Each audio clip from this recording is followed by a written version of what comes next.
Honorable Architect Silvanus Dongto. Please a round of applause for the Honorable Commissioner from Plateau State. You're welcome, sir. Also want to recognize very specially the Rector, Gateway ICT Polytechnic, Sakpade in Ogun State, Dr. Kehinde Sani. Please can we give him a resounding round of applause.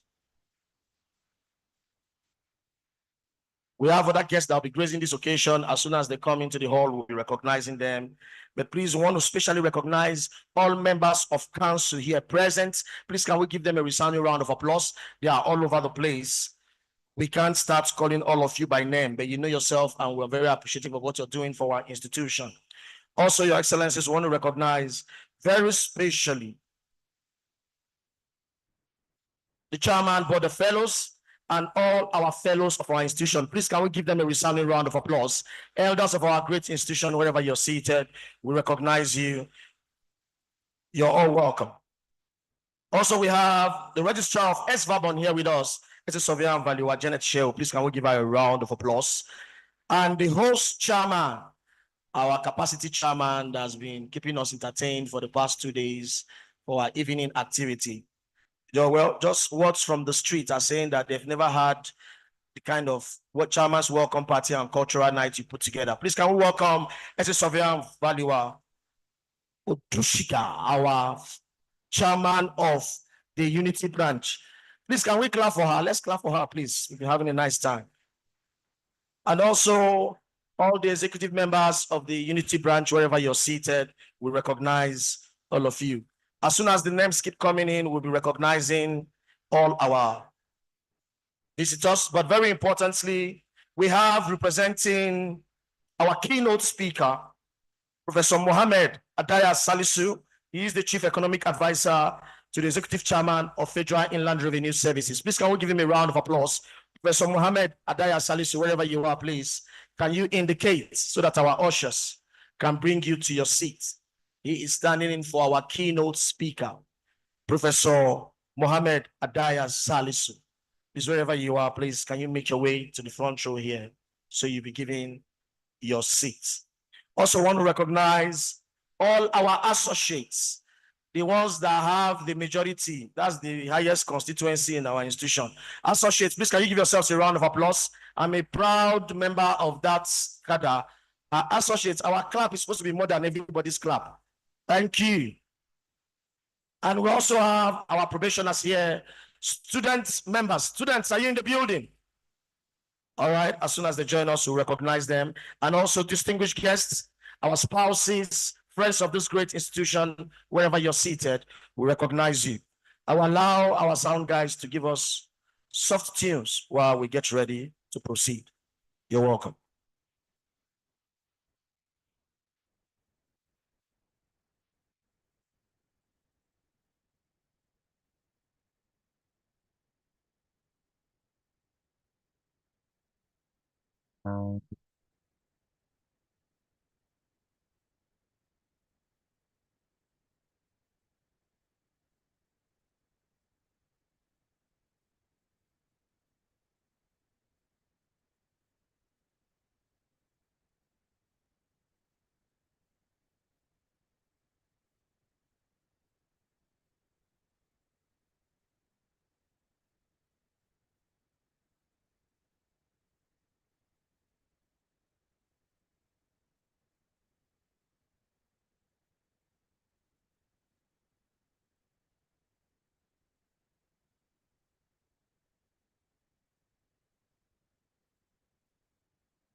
Thank you, DJ.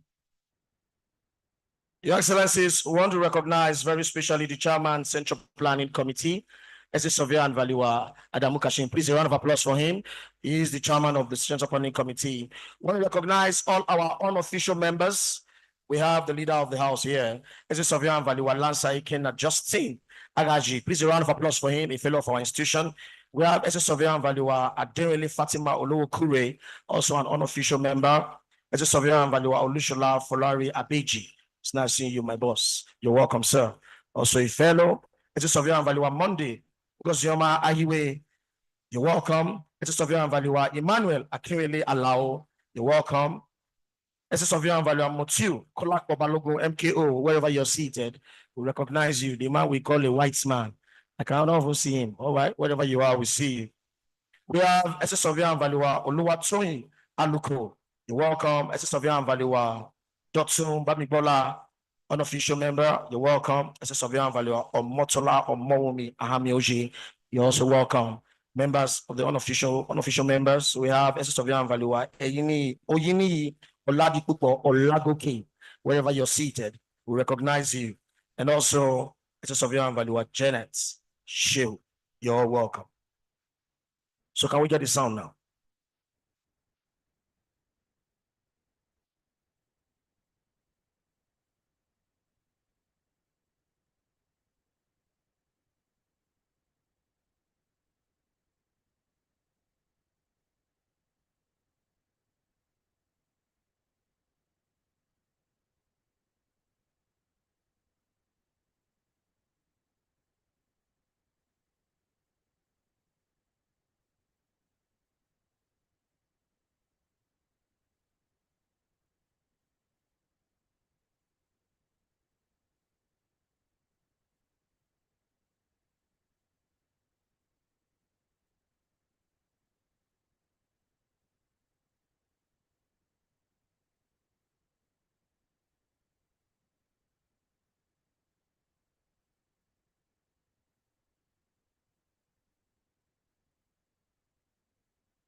1, 2. Please, if your name is Idowu Rafiu Adedichi, registration number MO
Professor S. Sovyan Valua Muhammad Bashir Nuhu, Fellow and Chairman, Governing Council, Federal College of Education, Technical, Gusau, Zamfara State. Wherever you're seated, sir, we welcome you.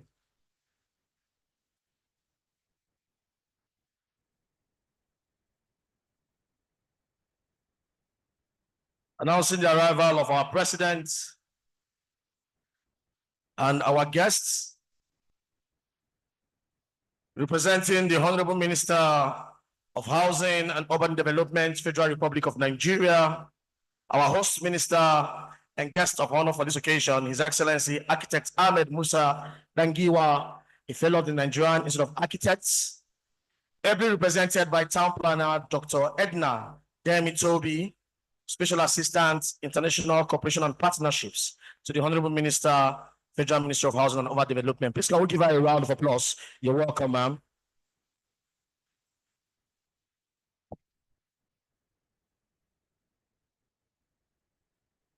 Also seated is the representative of our keynote speaker, ably represented by Professor, our keynote speaker, the Executive Chairman of Federal Inland Revenue Services, Dr. Zach Adediji, ably represented by the Chief Economic Advisor to the Executive Chairman, Federal Inland Revenue Services, Professor Mohammed Adaya Salisu. Please can we give him a round of applause? You're welcome, Prof.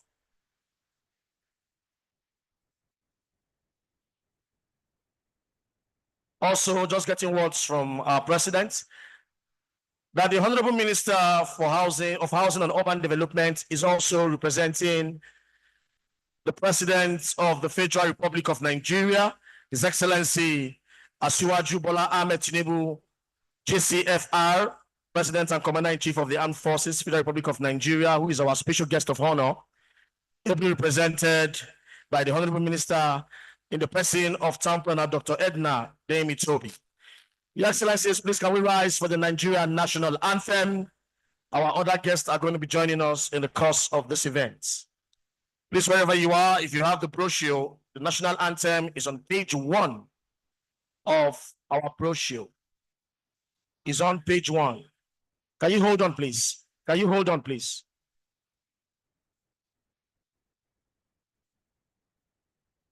Is on page 1 of our brochure, Nigerian National Anthem. Let's go. We hail thee, our own dear native.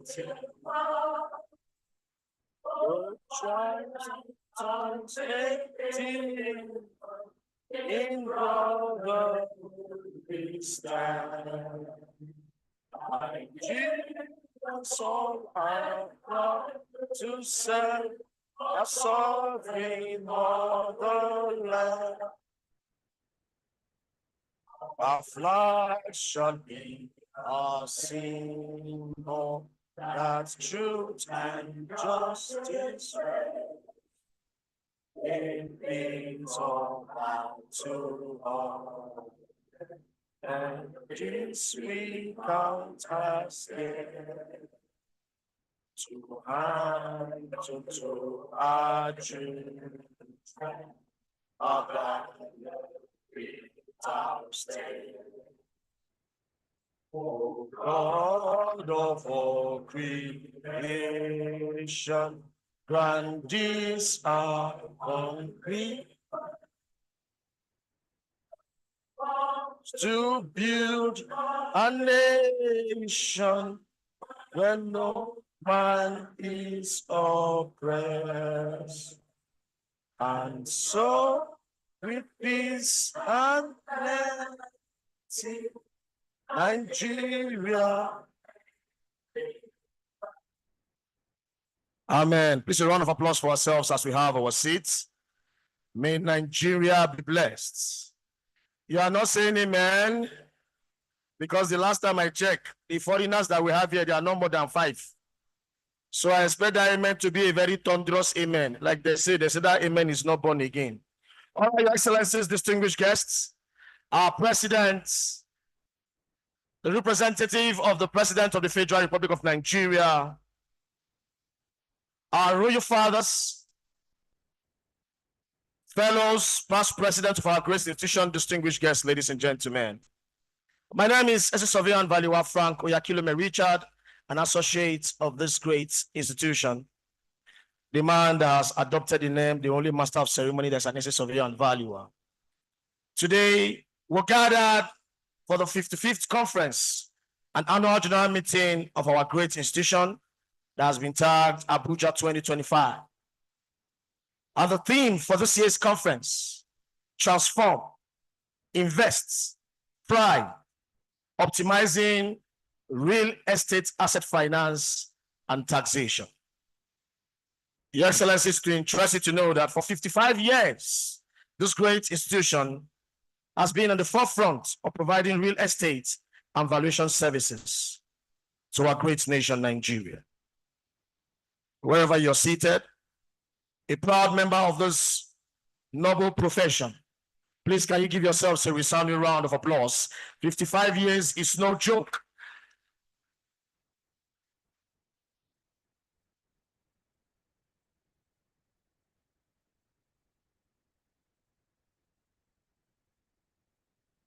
Thank you. Well, we have Engineer Abdul Hafiz Bolahon Toriola, a fellow of the Nigerian Society of Engineers,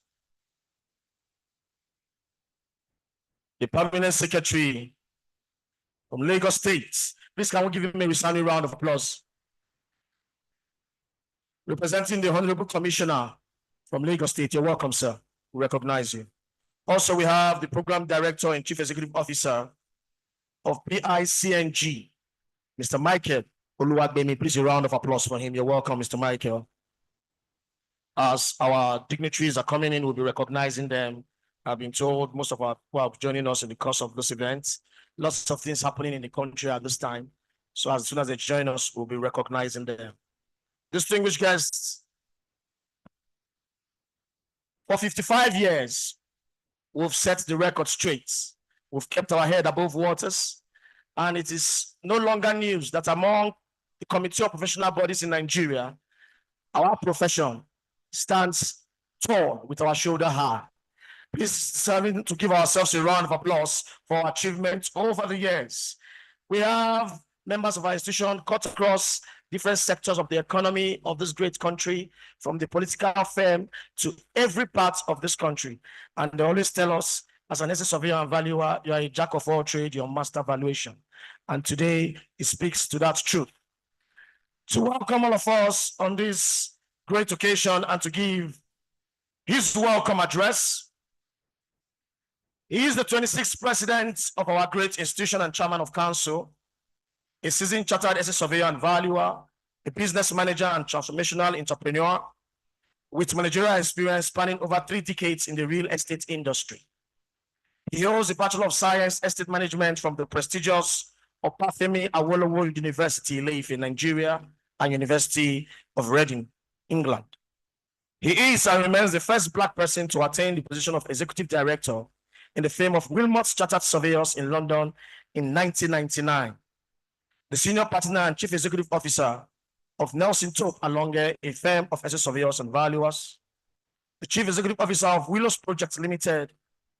The Chairman, MRI Facilities Management Limited.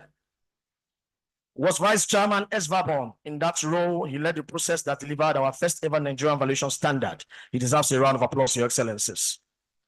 An Associate Chartered Institute of Arbitrator member of London, the recipient of Outstanding Humanitarian Award by the United Nations Commission for the Status of Women for his dedication, consistent, and impactful support for the African Women's Status Advancement Initiatives. Distinguished guests, ladies and gentlemen, to welcome us on our 55th conference, please join me to welcome Asset Surveyor and Valuer Victor Adekule Alonge, also a fellow of the Institute of Directors, R26 President. He deserves more than that as a round of applause, Your Excellencies.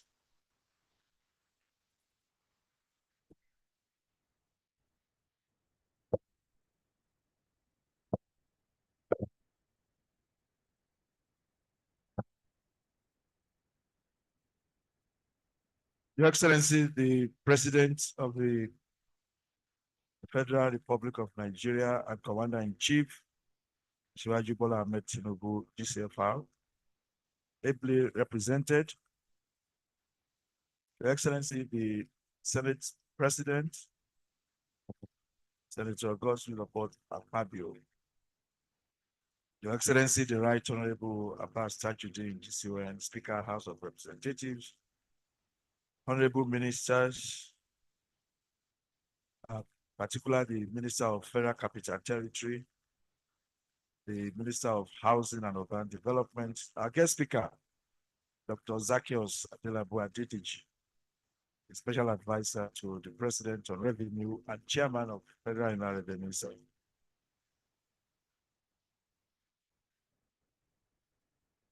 Your Highness, Kabiyesi Obakende Olupenle, the paramount ruler of Yewa Land and the ruler of Ilaro, Chairman of Ogun State Council of Obas. Honorable Commissioner for Housing, Lagos State, ably represented by the Permanent Secretary, the Director, Chief Executive of G, my brother, Mr. Michael Oluwagbemi. My first Vice President, my second Vice President, the Chairman of the Board,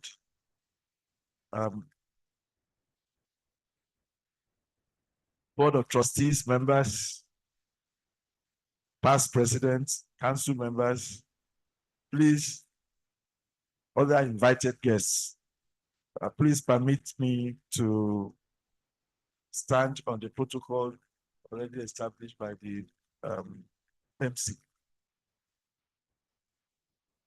It gives me a great pleasure indeed to welcome our special guest of honor, the President and Commander-in-Chief of Armed Forces, who unfortunately is not able to attend physically, but is ably represented, to the opening ceremony of our 55th Annual National Conference holding at Niesv. On behalf of the Council and entire members of the Nigerian Institution of Estate Surveyors and Valuers, we are especially honored and highly elated by the rare privilege of having the President attend our opening ceremony. It is a proud moment for us, and we owe the President a huge thank for honoring our invitation. Mr. President, sir, permit me to use this opportunity to commend your visionary leadership and the bold policies introduced by your administration to restructure and stabilize the nation's economy, to reduce poverty, to lay a solid foundation for economic growth and sustainable development, and to secure the future of this country. It might be a bit tough and painful now, but the encouraging signs of economic progress, stabilized exchange rates, GDP growth, increased government earnings, and increased allocation to the federating states are enough to douse the pains of the moment and to give us assurances that Nigeria is undergoing a significant economic transformation. We are indeed on the path of a greater tomorrow, and history will remember Your Excellency with gratitude and appreciation. I want to assure you of the continued support of the Nigerian Institution of Estate Surveyors and Valuers. For your administration and laudable economic initiatives you have put in place to reposition Nigeria as a thriving economic destination. Your Excellency shall today, where we were supposed to decorate His Excellency as our Grand Patron, but that has been scheduled for a private ceremony at the villa. Is when he actually invites us. But that's what we have. So I would like to extend a special welcome to our guests of honor, the President of the 10th Senate, Senator Godswill Akpabio, who is also an honorary fellow of our institution and one of our pillars of support. Thank you for being with us once again.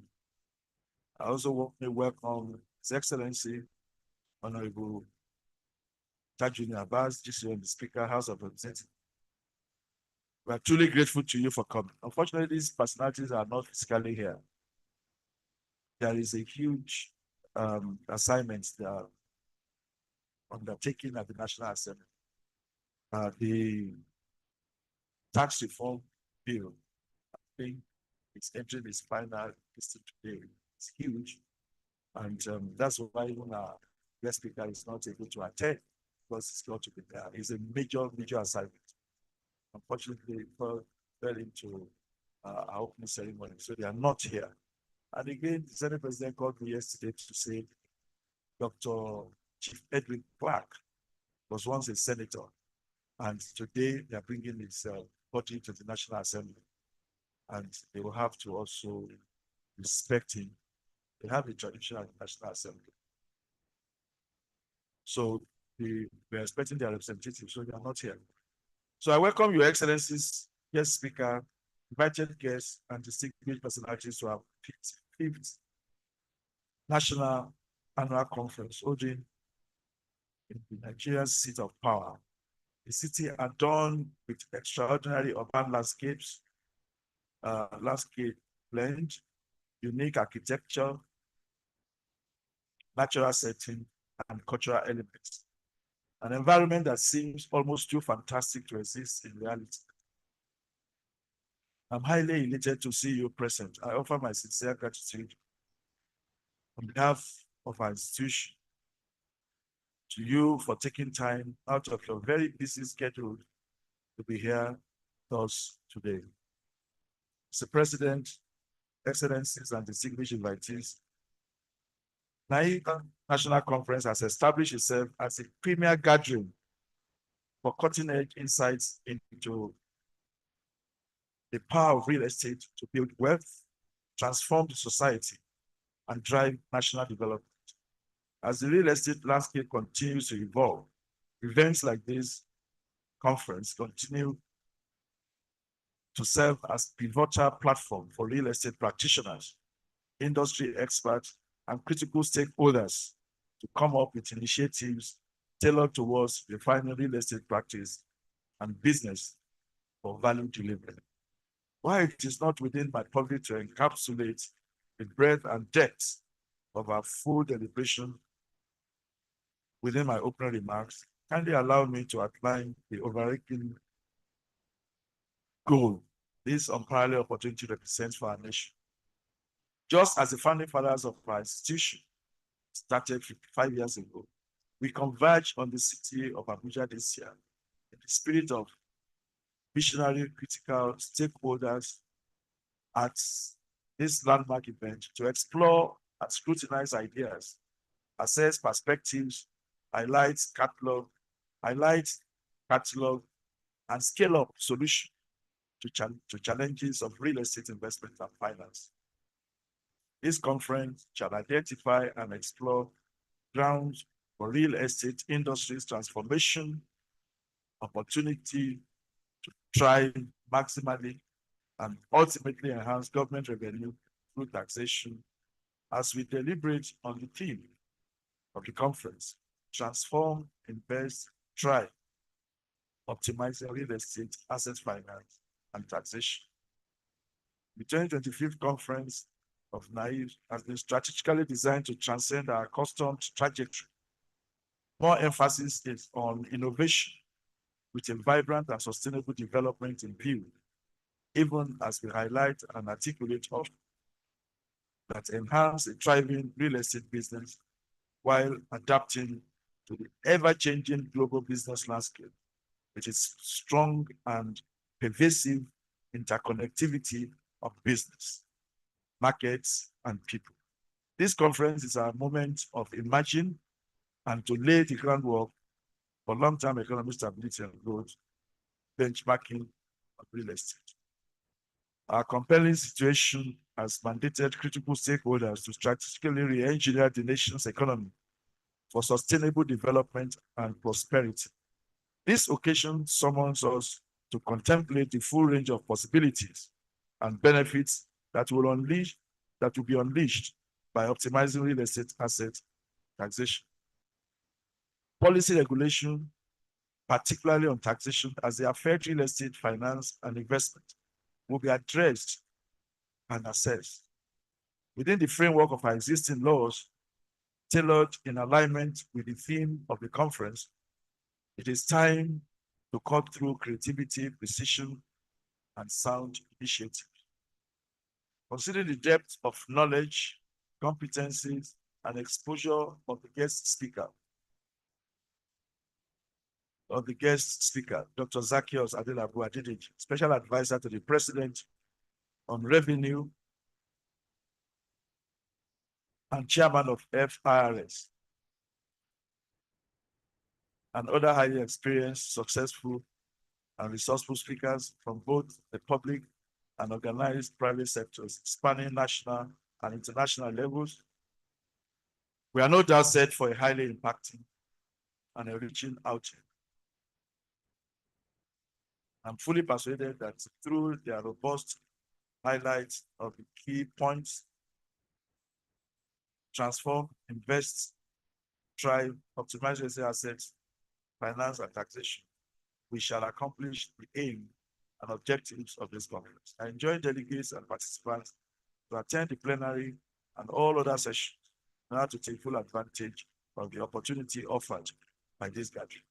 I also invite you all to adopt an opportunity lens as we navigate these complex dialogues. I hope you have an engaging and enriching session ahead. At the end of the conference, valuable suggestions and far-reaching recommendations shall be made available to the government and the critical stakeholders to further enrich our drive for a transformed and thriving economy driven by real estate investment. Permit me to appreciate most respectfully special guest of honor, the President and Commander-in-Chief of the Armed Forces. We most sincerely appreciate your presence amidst. I greet in a very special way our special guest of honor, the Senate President and the Speaker of the House of Representatives, and all our invited guests. I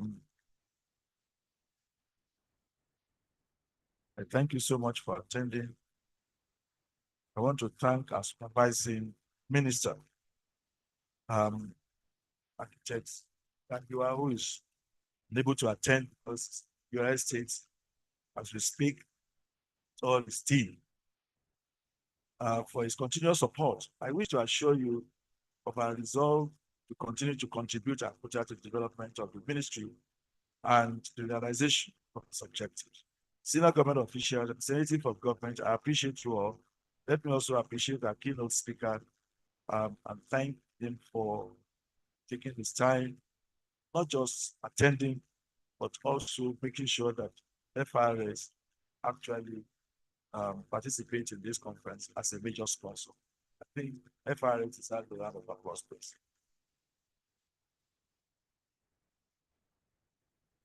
I want to thank the presidents of our sister professional bodies. I can see architects. Then you worked in the president of the Nigerian Institute of Architects. Thank you so much, madam. Our special appreciation to our major sponsor, as I just mentioned, Fair and Land Revenue Service, Premium Trust Bank, and Sunrise Estate Development Limited. Please give them a round of applause. And also the Senate President is also a major sponsor of this program. Your Excellencies, invited guests, distinguished noble colleagues, ladies and gentlemen, I welcome you once again to the 2025 annual conference of our institution. I hope you have a good time. With this, I would like to warmly wish us a fruitful celebration and a pleasant stay in Abuja. Thank you for listening. God bless you all. Thank you.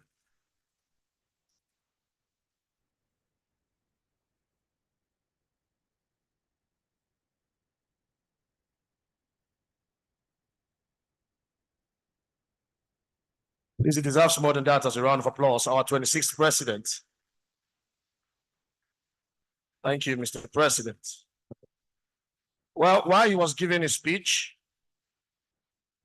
we have the United Nations IPGP Africa Permanent Representative to the United Nations, His Excellency Ambassador Dr. Jonathan Ojada. He walked in. Please come give him a round of applause. You're welcome, sir. And also we have the Honorable Commissioner for Works and Infrastructure, Bayelsa State. He's one of us, as a surveyor Valiwa Moses Tabeway, a fellow of our great institution. You're welcome, sir. We recognize you. Well, I will allow the president to do the honors of moving our ambassador to a very comfort. Thank you, Mr. President. Thank you. Your Excellencies, we're going to be proceeding straight to goodwill messages. The first on the list I'll be bringing is the Commissioner for Housing Lagos State, ably represented by the Permanent Secretary, to come and give their goodwill message on this auspicious occasion, Engineer Abdul Hafiz Bolaho Toriola, a fellow of the Nigerian Society of Engineers. Please let's give me a round of applause as he makes his way to the podium. I thought we have Lagos people here, the very branch. Our commissioner is here. So I mean, they don't give us value. They give us valuation a lot in Lagos State. So so they will give us a round of applause. As okay, our Lagos branch chairman had to welcome. Thank you, sir. You're welcome, Mr. Permanent Secretary.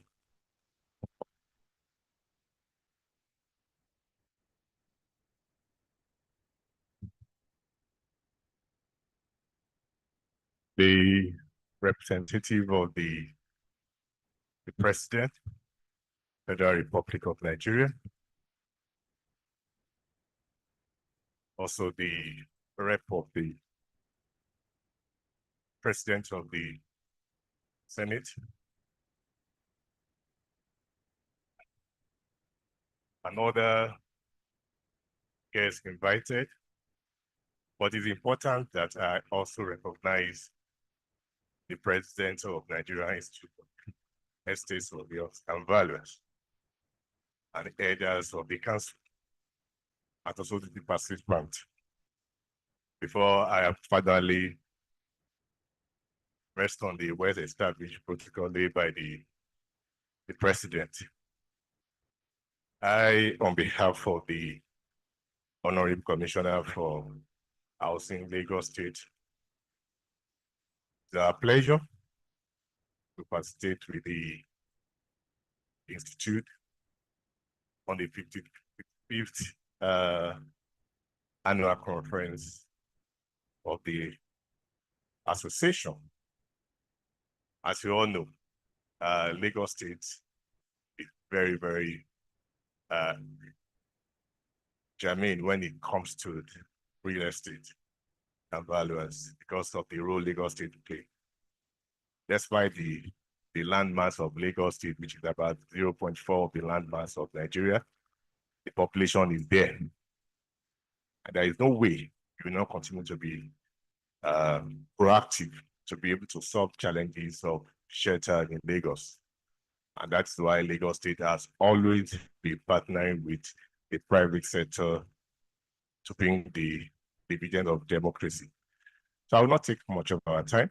On behalf of Lagos State Government, the Honorable Commissioner for Housing, I want to wish the House Session happy celebration for this year annual conference. Thank you very much.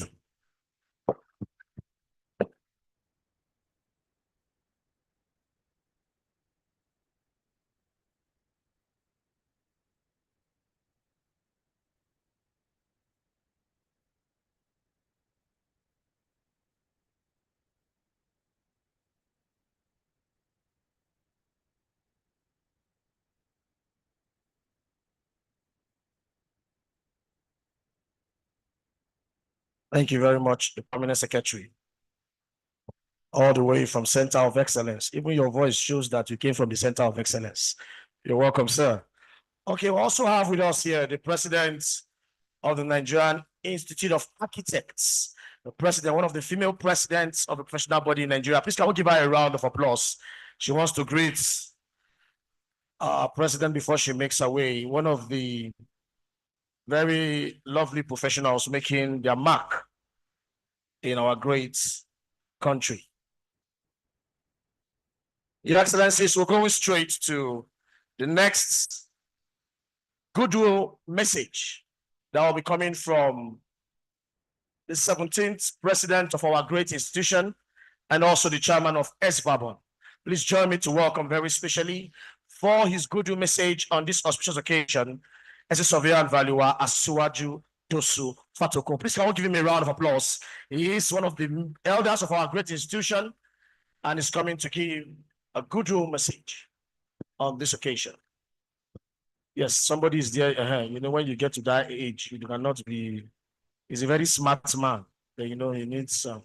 Please, can you give him a round of applause as he comes to the microphone? Asiwaju Worldwide. There is a great Asiwaju, who is the president of the country. I bow for the president. The president, Nigerian Institution of Architects Surveyors, our distinguished invitees, special guests, please permit me to stand on the existing protocol. Let me start briefly by noting the subject of this 55th annual conference, which is real estate finance and taxation. At the board level, we often examine the weakness and strength of our profession. And we often reference the oil sector. In the oil sector, we have upstream sector and we have downstream sector. If we juxtapose this comparison to real estate, our current practice of the profession is largely in the downstream of the real estate sector. Valuation, property management, facility management, they are all downstream activities of the downstream sector of the real estate. A major upstream activity in the upstream sector is property development. And we find that our presence in this activity is very, very limited. In fact, we can count on fingertips a number of our firms that are engaged in this upstream activity. Of course, you can mention SciTech and some other people like that. And I believe that a major constraint limiting the professional, our professional in this upstream sector is finance. We must admit that given the situation in the world today, the knowledge of finance, the practice of finance, and its intricacies, in fact, will constitute limiting factor. And we have no doubt that the topic of this annual conference is very, very germane and relevant. It will broaden our prospect. It will indicate what to do. Because as one presenter said yesterday that without finance, with all your knowledge, you cannot do much.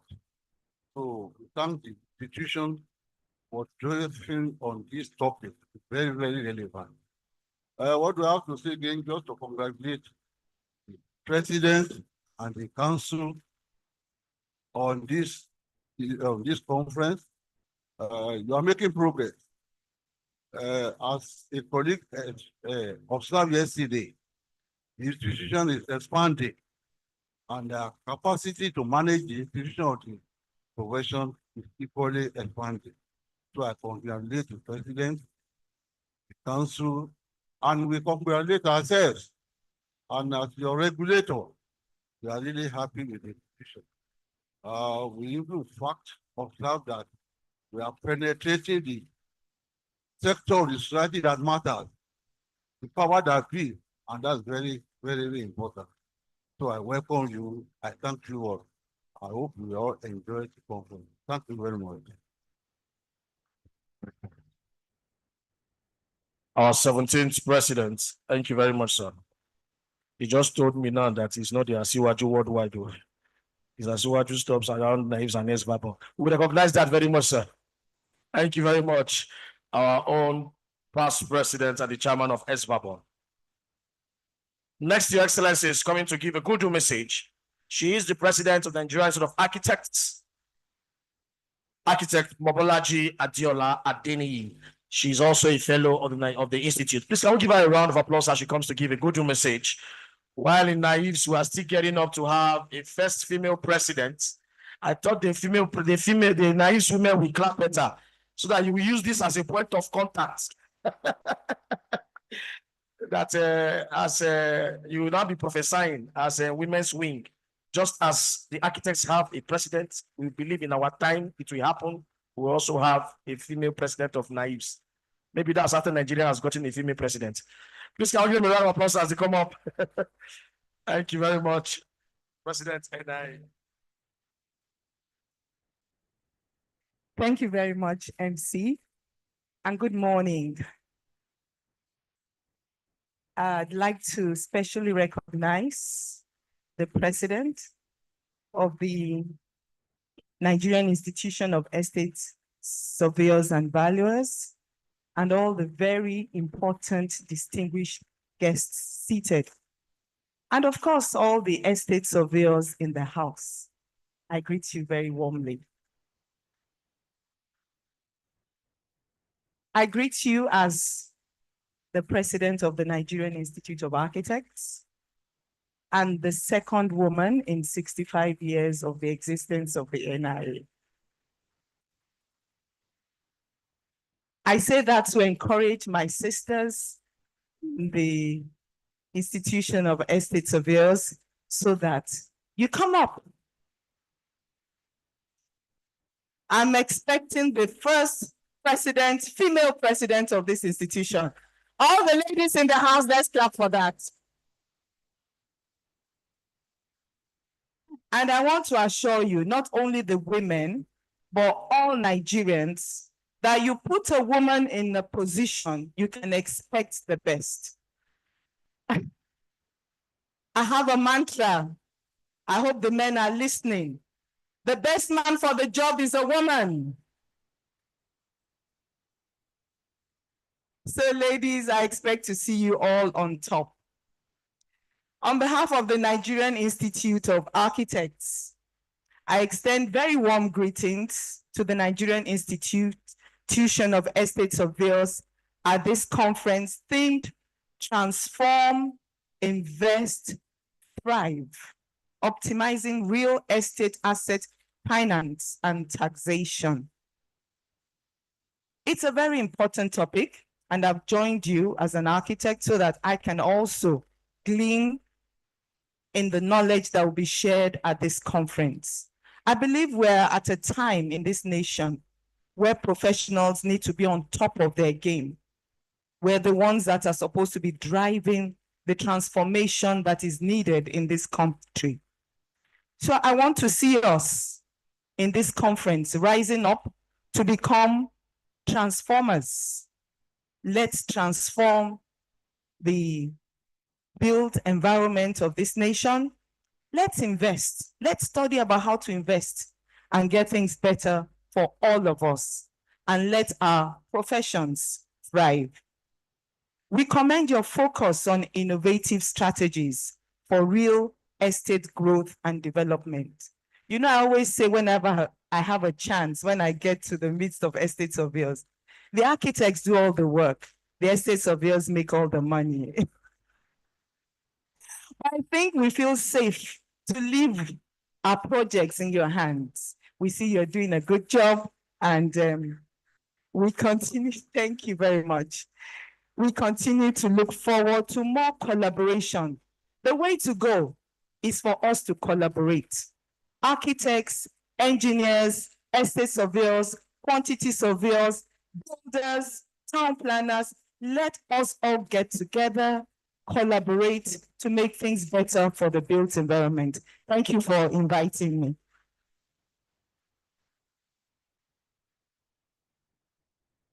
The way the women are clapping, you would think they've won an election.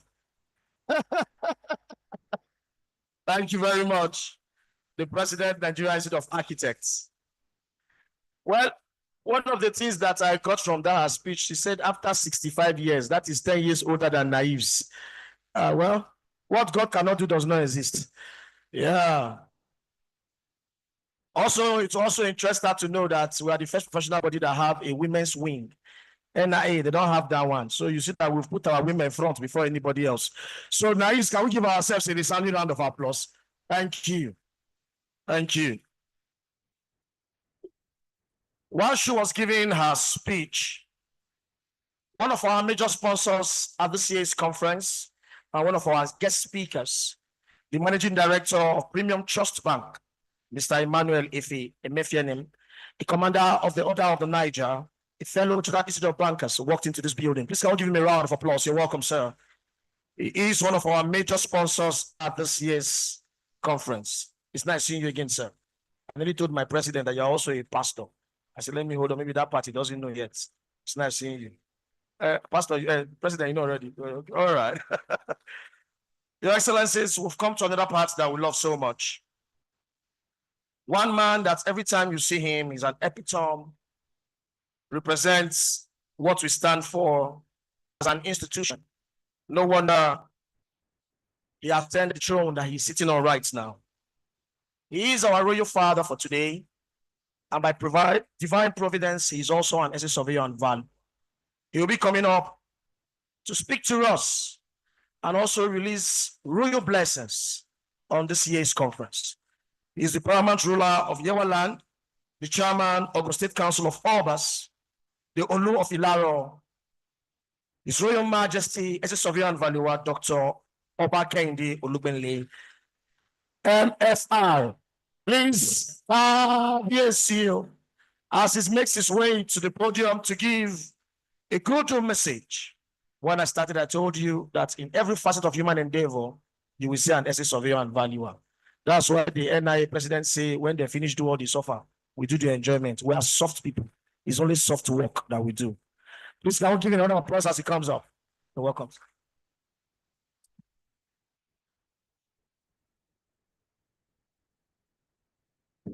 The representative of the President of the Federal Republic of Nigeria, you are recognized, madam.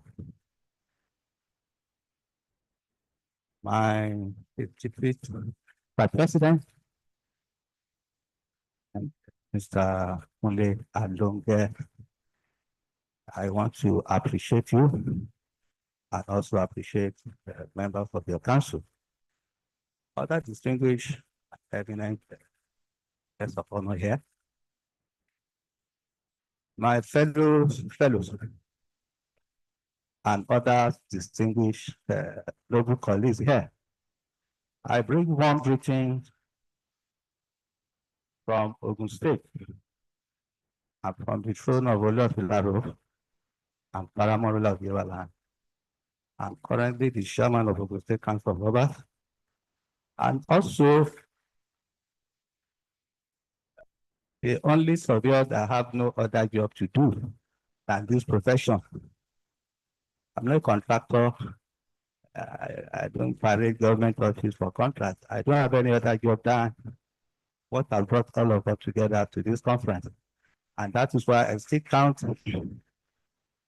everything we do very, very significant to where I'm still going, because I still have a long way to go. So I congratulate all of us, and I congratulate my president warmly and all his team for this wonderful conference you have put together. At a time like this, in the state of our nation, I think the theme of this conference is very apt at this time. And I think as a Nigerian and a stakeholder in the Nigerian project, I find it very, very proud. I find it very proud to belong to this profession at this time. And I want to thank all of us that have come together as a team to put this thing together and this conference that all our effort yield huge benefit for ourselves, for our institution, and for our nation. I pray that the Almighty God that put us as professional estate surveyor and valor 55 years of practice in this nation, I pray that we shall continue to grow and work stronger and contribute our quota to this nation. And to my very good brother, pastor, a banker, and one of our major partners, I want to thank you for always being there for us. We appreciate you warmly, and I also appreciate all of the other sponsors that are not here. I will personally see my chairman of FRC to appreciate him, that we really appreciate that which support. It is unprecedented in the history of our institution. We appreciate him, and we appreciate the time that all our guests, you see what we are doing is exactly why most of our guests are not here. So we are all on the same page. Everything that has not brought them here is about taxation. And I want to believe that I know the Senate president will want to smuggle himself to be part of us as an honorable member of the institution. So on that note, I pray that the Almighty God that has brought us safely from various parts of the country will take us back safely. There shall not be any issue of kidnapping. Amen. None of our members shall be missing. We shall continue to increase. For the younger ones, I have a good news for you. Your future is bright. Thank you very much.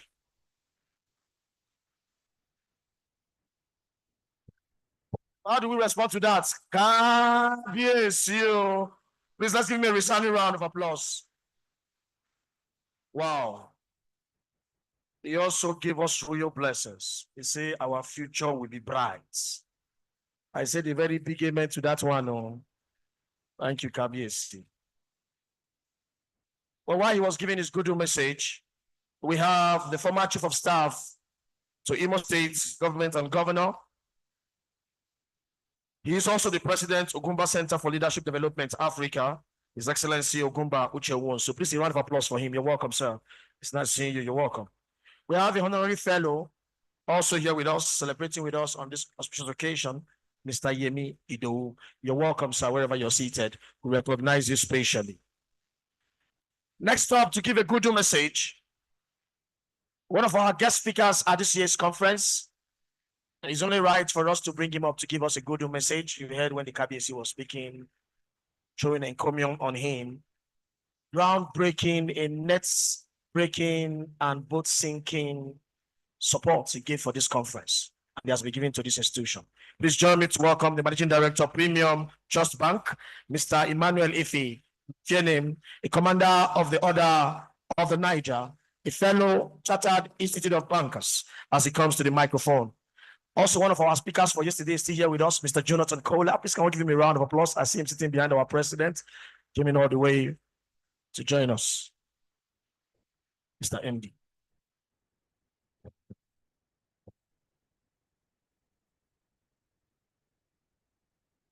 Good morning. It's afternoon now. This is 12 noon.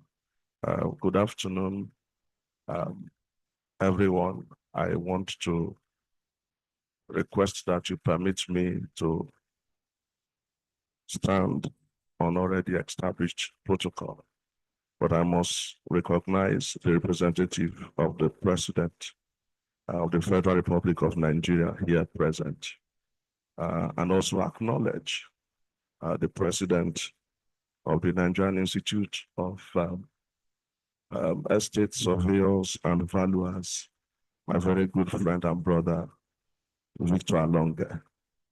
And to every distinguished guest present here, of course, not forgetting our own Kabiyesi, the royal father of the day.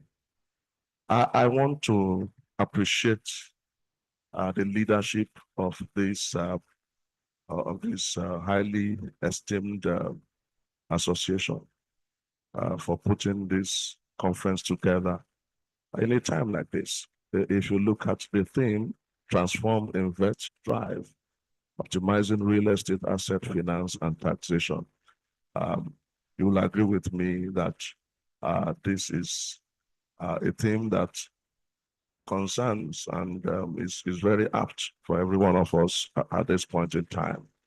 As a bank, we have worked closely with this association, and I must say that we are happy to be part of what is happening here. If you look at all of the persons, resource persons that have been invited to speak to us, those that have spoken and those that will still speak, it points to the fact that this conference is well packaged, and I'm sure we're going to leave here a lot better than we came. I want to say that at Premium Trust Bank, we identify fully with things like this, conferences like this, because we believe in nation building. We believe that what this association is doing, putting together over the years, is to strengthen our institutions and also enlighten us on the things we need to know to ensure that at the end of the day, the country gets better and every one of us will be better for it. So I congratulate everyone that is part of this conference. And I'm hoping that by the time we are done these few days, we will all go back fulfilled and a lot better than we came. Congratulations and thank you again.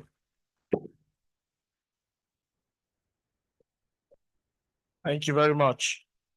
Please, just to inform us from the CPC, some of our members are standing and we still have some of you putting bags on your seats. Please, that is not in our character. Our ushers have been informed and given instructions to fill up empty seats that are here. So please, our fellows, our very fellows, please, we want to beg that some of us have empty seats in front of us. If we can fill it so we can make space for our younger colleagues to also get a place to sit. That's coming from the CPC, please. We want to beg, if you have an empty seat, please fill it up. Thank you. The last but not the least for good messages, the Presidential CNG Initiative be coming to give also a good message, Program Director and Chief Executive Officer of the Presidential Initiative on CNG, Michael Oluwagbemi. Please a round of applause for him as he comes up to give his good message. And after that, we'll be going straight to our keynote speaker for this lovely occasion.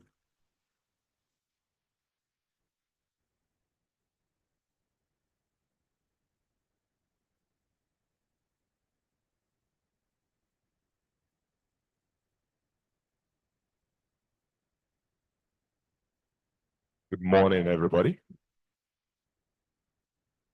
Standing on existing protocol, but I'm going to say representatives of Mr. President and the president of the been around this profession for a long time, and I appreciate the work this industry does, ensuring Nigeria has built environments that can accommodate our massive population growing population, of course, to enable the economy.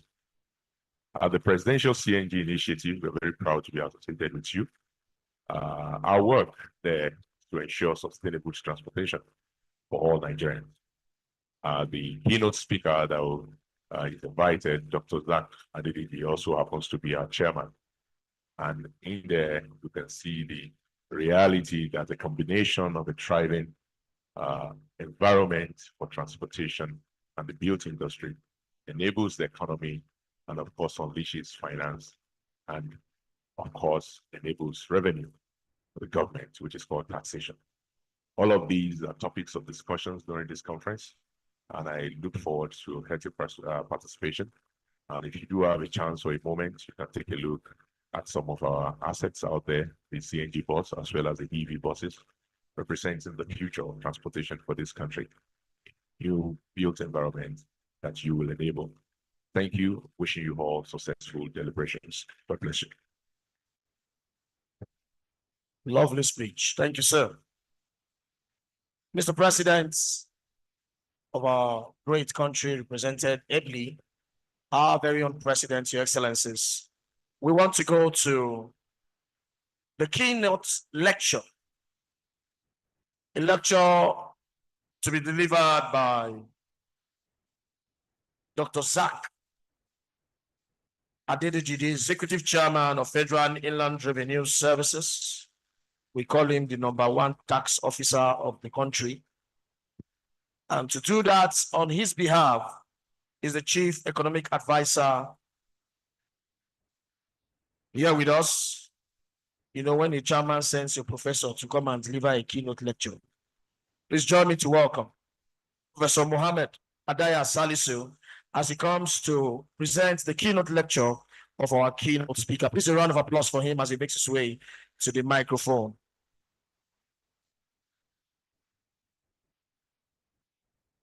On the topic, tax administration and the real estate sector. Prof.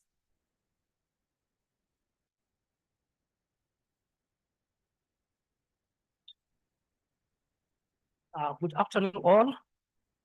Let me also stand on the existing protocol, but I do also want to recognize the representative of the President and Commander-in-Chief of the Armed Forces of the Federation, and also the President of the National Institution for Surveyors and Valuers for giving us the opportunity to be here. Normally, I'm not someone who is a good reader. I always want to speak, not read. But when you are representing your boss, you cannot be misquoted. So I'm going to do it. What I do here is to read the presentation that the Executive Chairman of the Federal Inland Revenue Service, Dr. Zach Adediji, would have presented by himself. So permit me to do that. But before I do that, I would like to bring you warm greetings on behalf of the chairman, who could not be physically present with us here for the reasons of pressing national commitments.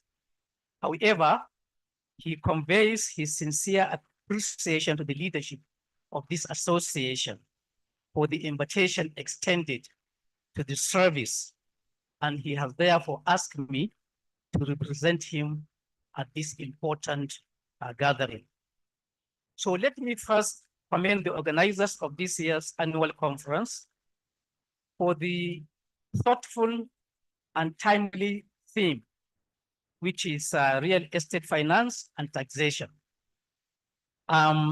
This topic could not be more apt, especially as Nigeria continues to push for reforms that would stimulate economic diversification, improve domestic revenue mobilization, and enhance transparency across critical sectors, including the real estate sector.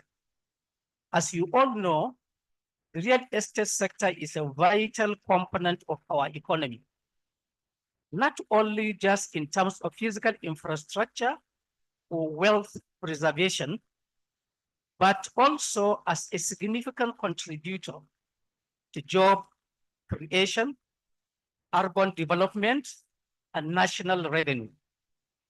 Yet, it remains one of the most under-assessed and under-taxed sectors due to a number of challenges, including informality, valuation opacity, and data fragmentation.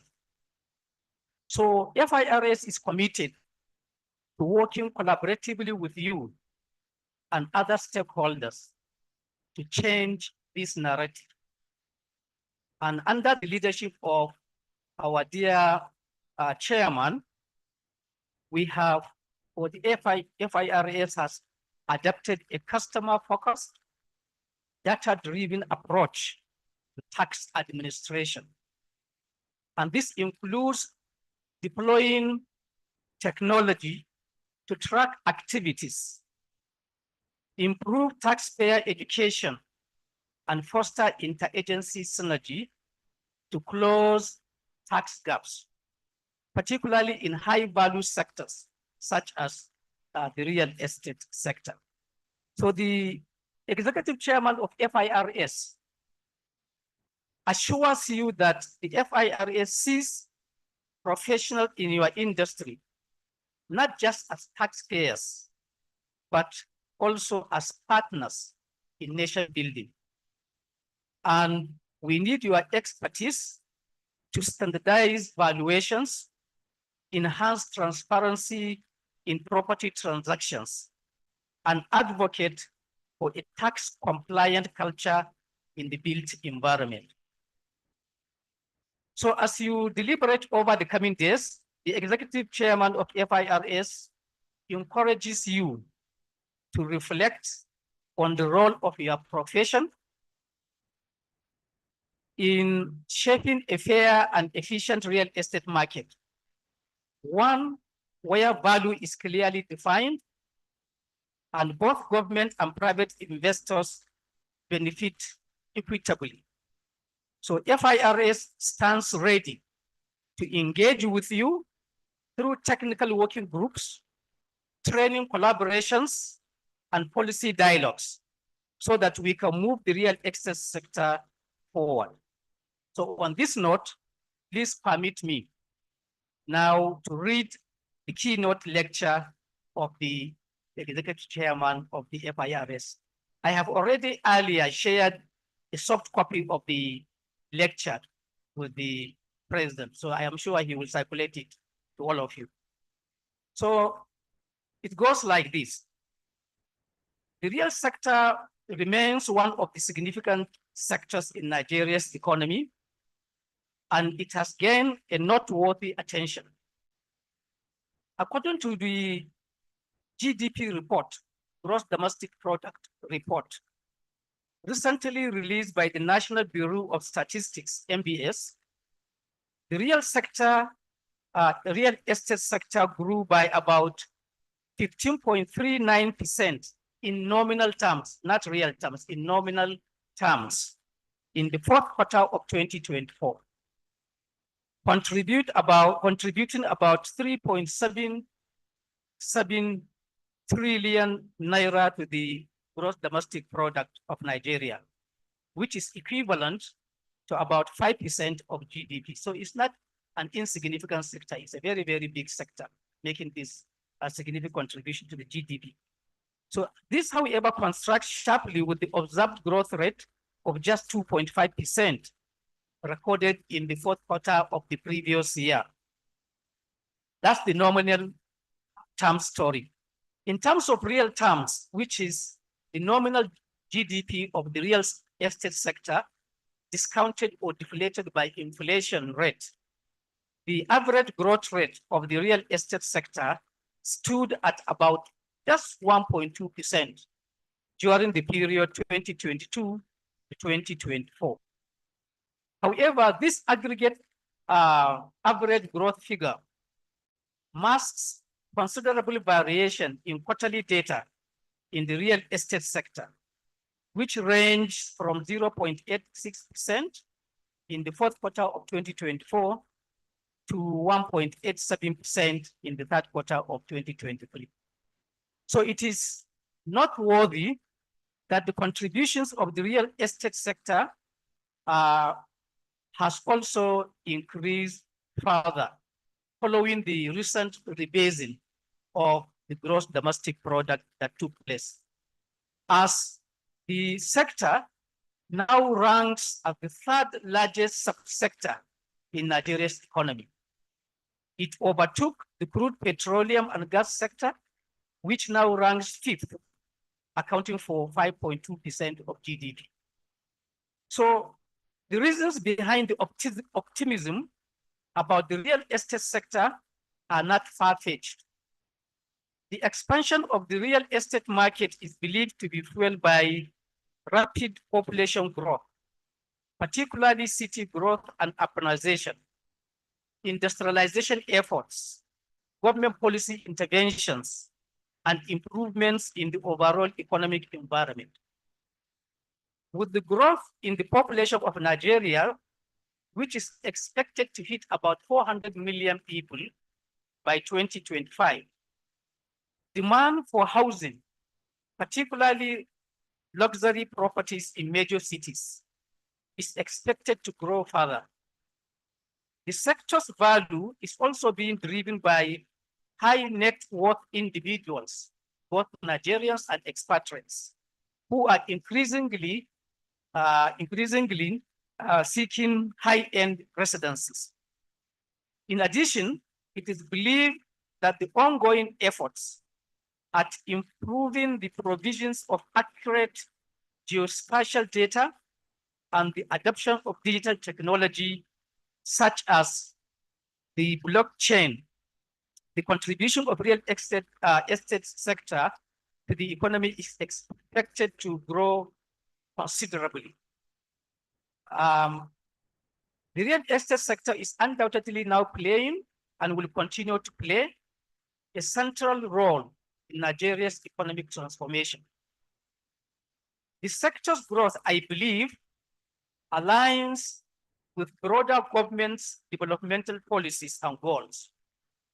Nevertheless, as the real estate continues to grow, experts have highlighted the strategic importance of government policies, particularly tax policy in the sustenance of this path to growth. This is because the real sector faces challenges revolving around tax administration, leading to revenue losses and market inefficiencies. Historically, the Nigerian tax system has been fragmented, with the different taxes governed by different laws. So this fragmentation creates confusion and inefficiencies, in addition to the fact that some of the laws have become outdated and fail to cater to Nigeria's growing digital economy, leaving out new sectors out of the tax net. So addressing these challenges is therefore crucial for sustainable contribution of the real estate sector to Nigeria's economic growth and development. So this paper therefore provides an overview of the current state of tax administration within the real estate sector, identifies key challenges, and proposes actionable recommendations to enhance revenue generation and real estate sectoral growth. So now, the overview of taxation in the real estate sector. While there are many taxes being administered by the various tax authorities, the major taxes applicable to the real estate transactions in Nigeria include the following. 1, capital gains tax levied on profits from property sales. 2, stamp duties charged on legal documents related to real estate transfers. 3, property tax for tenement rates collected by local governments or property ownership. Land use charge, which is primarily administered at the state and local government levels. Withholding tax applied on rental income and contractor payments. Value-added tax applied to rent and sales from commercial property developments. And finally, consent fees. State governments charge them, and they are levied on by way of on mortgages, assignments, subleases, and sales that require government consent. And in addition to this, there is also a registration fee that are annually paid on instruments presented to the land registry for registration to ensure that the property is given a title number, making it traceable and documented in the register of titles. So these taxes are administered by various levels of government, namely the Federal Inland Revenue Service at the federal level, state inland revenue services, and local government authorities. Specifically, FIRS is administering stamp duties, withholding tax, and value-added tax, while the state boards of internal revenue mainly administer capital gain tax, withholding tax, and consent fees, while the local governments administer levies, property tax, or tenement. It should be noted, however, that property tax or tenement rates are now replaced by land use charge in some states of the federation and are being administered by the states in conjunction with their local governments. Also, some taxes, such as capital gain tax, are being administered by FIRS and state inland revenue services simultaneously. So what is the state of tax administration practices in Nigeria? The basis of tax administration at any level is established by tax statutes, such as the Company Income Tax Act 2004, Federal Inland Revenue Service Establishment Act 2007, Value Added Tax 2004, and so on. So the tax statutes specify the tax rate, due dates, basis of assessment, offenses, and penalties of the identified taxes. So usually, administration of taxes involves mainly the following activities. Number one, registration of taxpayer, which the Federal Inland Revenue Service and the State Board of Internal Revenue Service register taxpayers for taxes within their jurisdictions. And taxpayers are expected to submit relevant information as required by the relevant tax authority. Then the other activity is the assessment of the taxpayers, which is done by tax authorities for taxes administered by them, and they can also reassess tax returns rendered by the taxpayer. And the basis of assessing tax is stipulated also in the various legal frameworks. And then there's also the issue about tax returns, which tax authorities usually require taxpayers to file information as required by the relevant tax statutes and as further required of them on a periodic basis, usually annually or as the need arises. And then the major issue is the tax collection, which is being collected by the various tax authorities. And tax remittance mode is usually determined by the relevant tax authorities. And then there is compliance monitoring. All these tax authorities will have to monitor and to ensure that taxpayers comply with the various requirements. So the compliance of taxpayers is monitored by assessing taxpayers' adherence to the provisions of relevant tax statutes, and by checking their records and or visit taxpayers to obtain further relevant information to complement information at their disposal.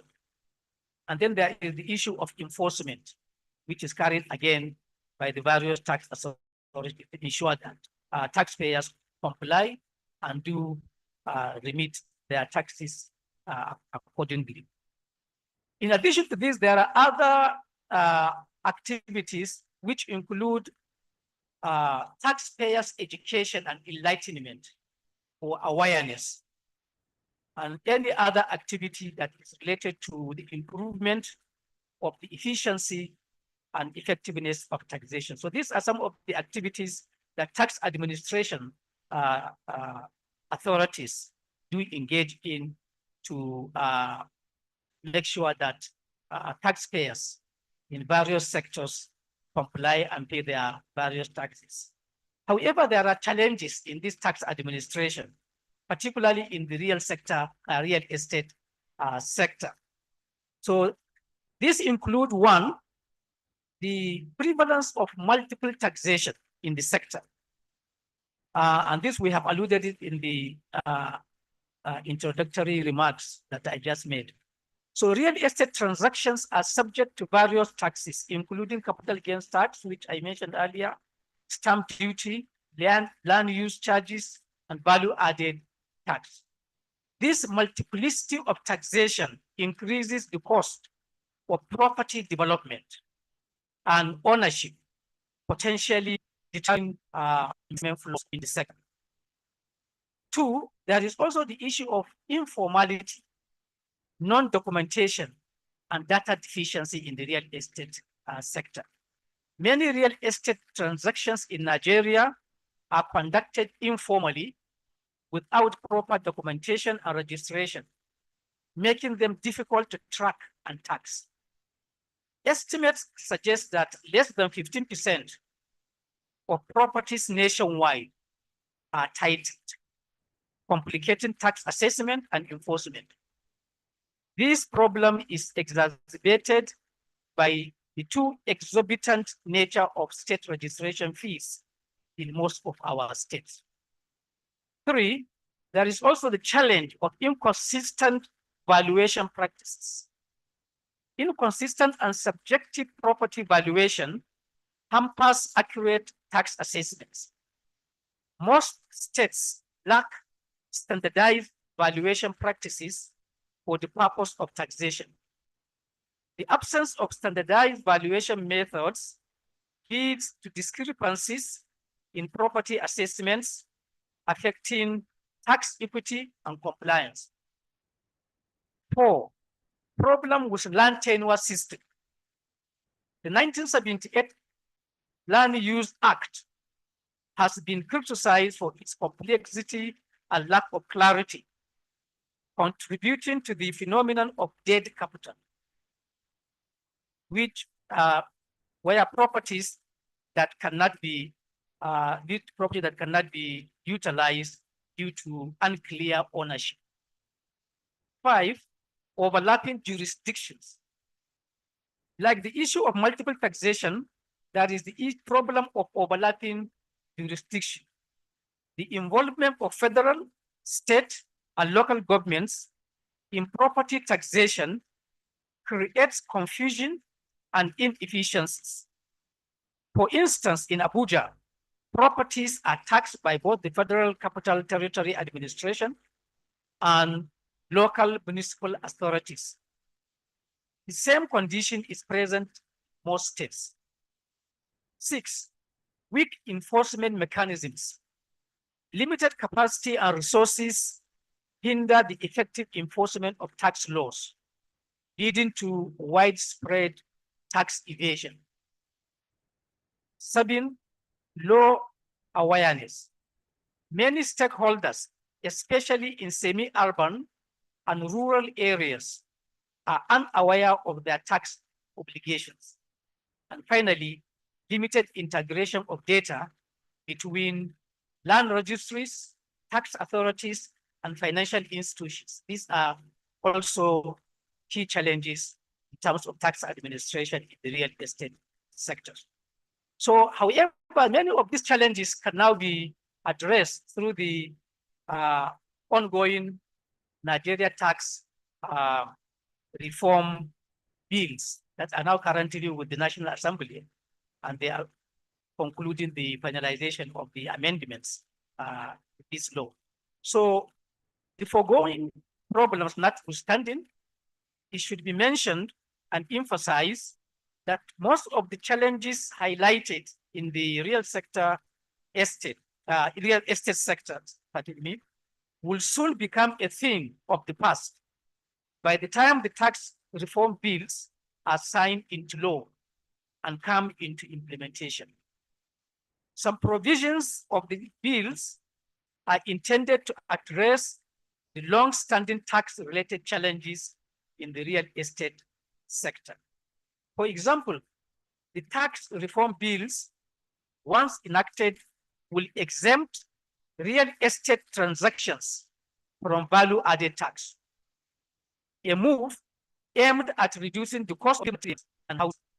As stated by the chairman of the Presidential Policy and Tax Reform Committee, Taiwo Oyedele, while speaking at a forum organized by the Council of Registered Builders of Nigeria and the Housing Development Advocacy Network, with the key provisions of the tax reform bills titled on this particular topic, there will be no VAT on lands, the sale of real estate, and rent is all exempt from VAT.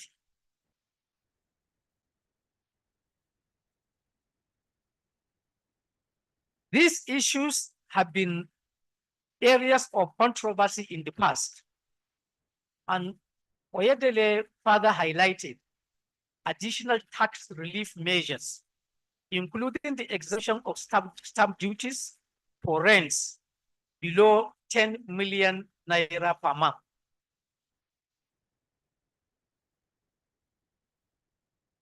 Exemption also of capital gains tax on the sale of dwelling houses.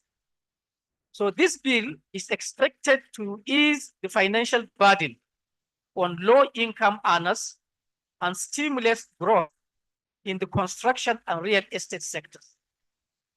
The bill also includes priority sector incentives to produce building materials, particularly non-metallic products, to enhance local manufacturing capacity. The reforms extended to land transactions include titling and harmonization of property taxes to streamline processes and reduce costs. The Nigerian tax bills 2024 are expected to simplify compliance, enabling businesses to focus more on innovation and expansion. In so doing, it will create a more conducive environment for entrepreneurship and investment. The tax administration bill will also simplify tax collection and clarify tax laws. It will reduce challenges for taxpayers and disputes with the government. By making procedures clearer, it will help taxpayers understand their responsibilities and improve compliance. The bill will also encourage the use of technology to make tax processes easier and more efficient for everyone. Further policy directions and actions, notwithstanding the expectations from the tax reform bills, further and complementary efforts at addressing tax inefficiencies in the real estate sector and enhancing the sector's growth must include the following. One, establishment of a central tax authority. As proposed in the tax reform bills, the creation of unified tax agencies, such as the proposed Nigeria Revenue Service and Joint Revenue Board, should be pursued to fruition. As you know, currently it is the FIRS that is responsible with this particular revenue collection, but generally at the federal level. So now, FIRS is going to be replaced with the National Revenue Service, which will now be responsible for collection of revenue both at the federal and subnational level. And then the Joint Tax Board that is currently in place will now be replaced by what is called the Joint Revenue Board. And that is going to really simplify a number of problems and challenges that we will have. So this will streamline tax collection and administration across all levels of government and solve the problem of confusion and inefficiencies, as well as issue of multiple taxation, as I highlighted earlier. Two, there is also the issue of standardization of valuation methods, implementation of uniform property valuation standards to ensure consistency and fairness in tax assessment is important. The cooperation of the Nigerian Institution of Estate Surveyors and Valuers and the Estate Surveyors and Valuers Registration Board is instructive in this regard. Three, land registration and regulatory reforms. Strengthening laws around property registration and ownership disclosure can aid enforcement of taxes and release dead capital in the real estate sector. All stakeholders must join hands to achieve this goal across our various states. Four, digital transformation of land records. Investment in technology to digitize land records, facilitating easier property registration and reducing instances of fraud is essential. Adoption of geographic information systems and e-governance can improve data capture, property registration, and transparency. Five, awareness campaigns. Enlightenment or education of property owners and developers on their tax obligations to enhance compliance rates is also a required action. Six, incentives for compliance. The tax authorities may consider offering tax rebates, amnesties, or simplified payment schemes to encourage more real estate actors to formalize operation. And finally, legislative reform of Land Use Act. Reviewing and amending the Land Use Act to simplify land acquisition processes and clarify property rights. And in conclusion, reforming tax administration in Nigeria's real estate sector is imperative for unlocking its full economic potential. By addressing the identified challenges through the proposed policy recommendations, Nigeria can enhance revenue generation, attract investment, and promote sustainable development in the real estate sector. Thank you for listening.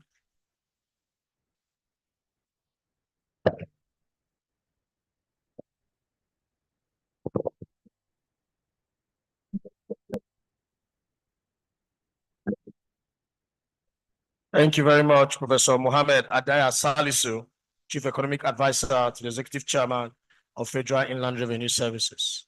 Wow. Thank you. When you send a lecturer to a professor to do a job, does it apt? And he was on time. We didn't have to remind him for his time. Thank you very much. Please, once again, let's give me a resounding round of applause for that paper presentation, our keynote lecture. Well, we want to go straight to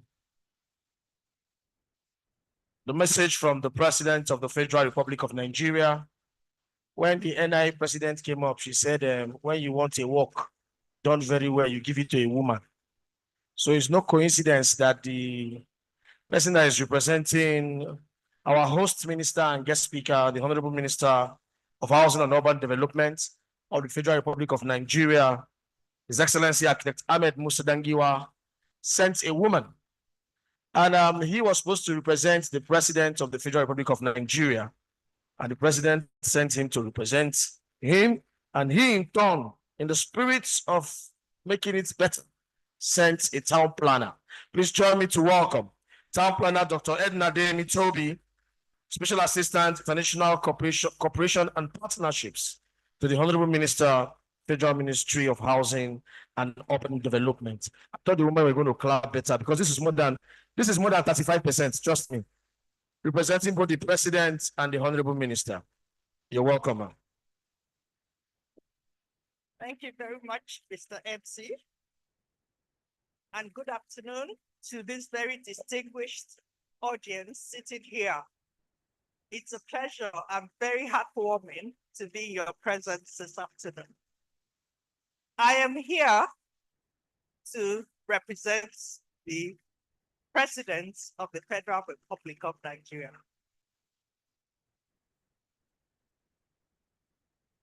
Thank you very much. I'll ensure that I take that applause back to him.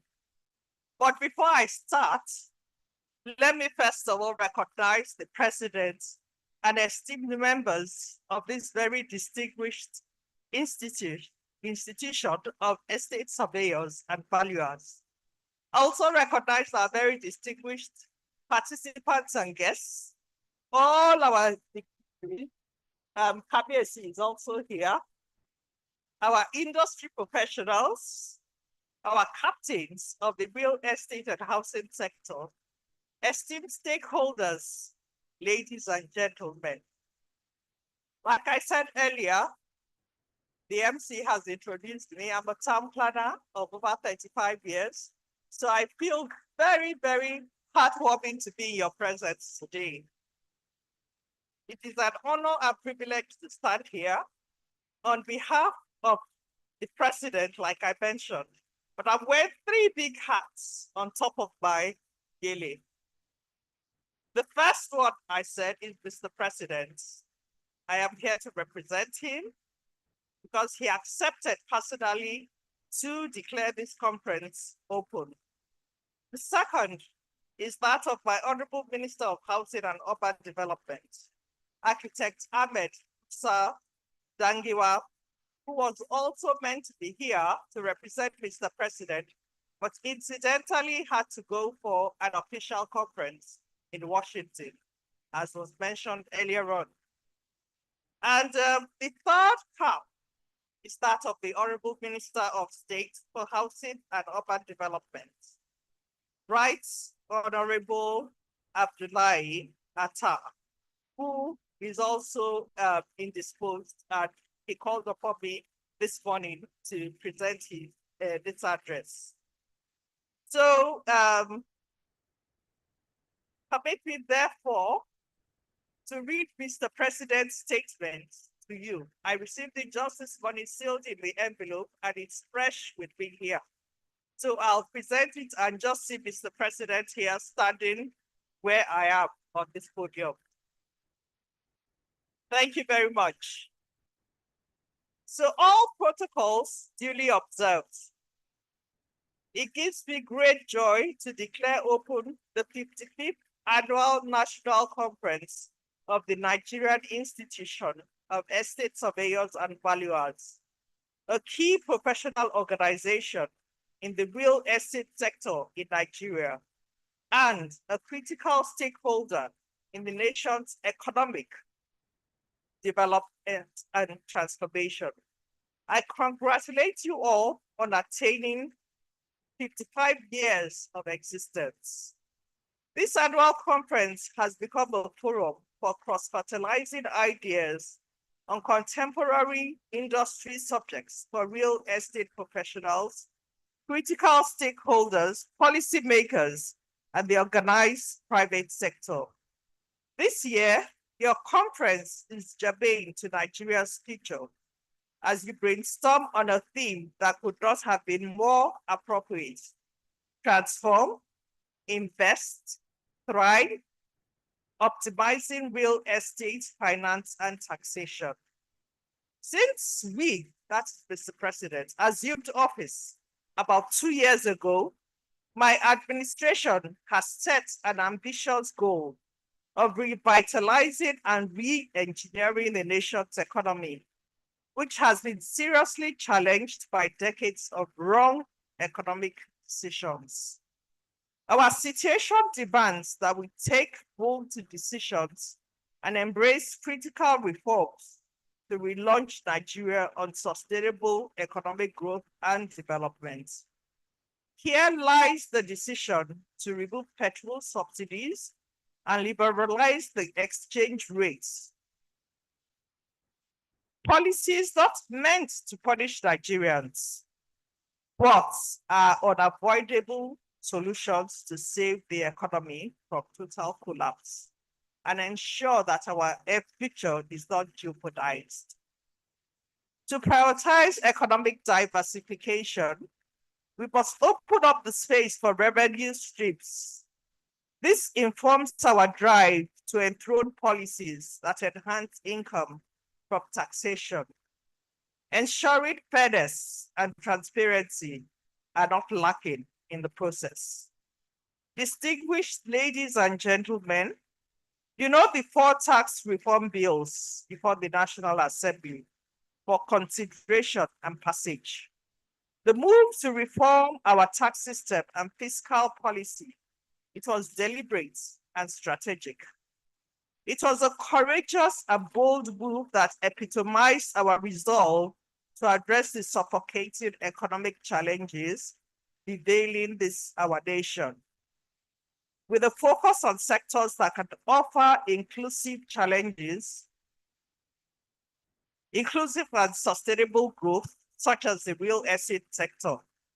These reforms are designed to create a more conducive environment for real estate investment and to stimulate economic growth and job creation.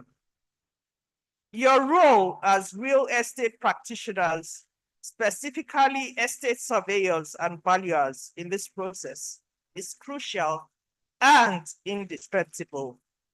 When you align the proposed tax reform with the theme of your conference, transform, invest, thrive, optimizing real estate finance and taxation, it becomes crystal clear that the Nigerian Institution of Estate Surveyors and Valuers is as concerned and interested as other Nigerians in this process.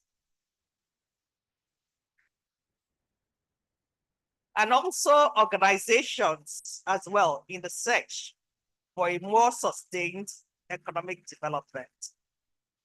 Your profession's strategic importance to our tax reform process cannot be overstated. My administration, Mr. President, will partner with you in our drive to ensure that the policy objectives of better tax administration and revenue mobilization are delivered to the benefit of all Nigerians. As this conference of experts and stakeholders in the real estate industry deliberates on the critical issues of investing, transforming, and thriving in the real estate markets, in addition to exploring sustainable ways of optimizing real estate finance and taxation, I'm confident that you will not only address the most pressing issues affecting Nigeria's real estate sector, but also the fragmented taxation system in the country, and come up with a practical solution for institutional reform. Nigeria cannot afford to lag in pushing for international investment, and an equitable share of it in today's era, which is defined by the integration of the world economy and regional economic groupings. With its vast potential and opportunities, the real estate sector is a key area where we can attract significant international investment. I expect this conference to provide a strategic direction to lay the groundwork for long-term economic growth and stability, enhance government revenue through taxation, and position real estate as a driver of economic growth and social transformation in Nigeria. We know that there are many more opportunities in real estate. Expect you to engage in discussions to unlock these opportunities and stimulate our country's economic outputs and performance. Permit me, that is Mr. President, speaking again with every sense of modesty, to say that I have always been favorably disposed to your profession. I have consistently recognized and appreciated your laudable contributions to national economic development.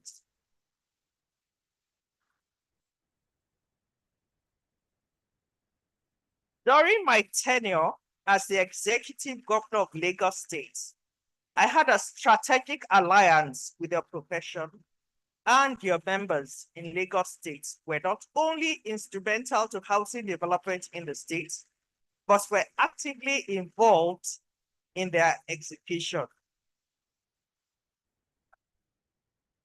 Therefore, I have no objection to your institution comparing me as the grand patron of the Nigerian Institution of Estate Surveyors and Valuers.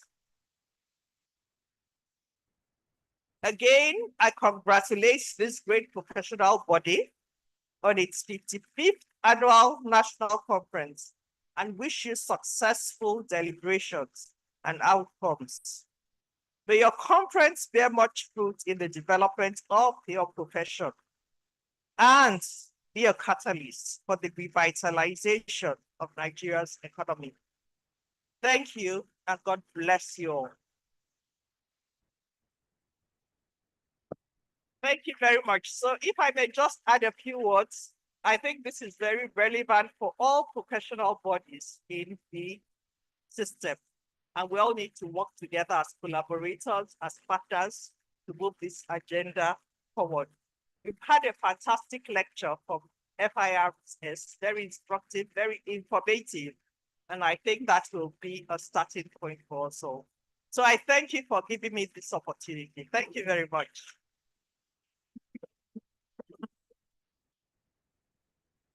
That's the speech of the President and Commander-in-Chief of the Armed Forces of the Federal Republic of Nigeria. Our special guest of honor as delivered by Town Planner Dr. Edna Toby. Please can we give her a resounding round of applause.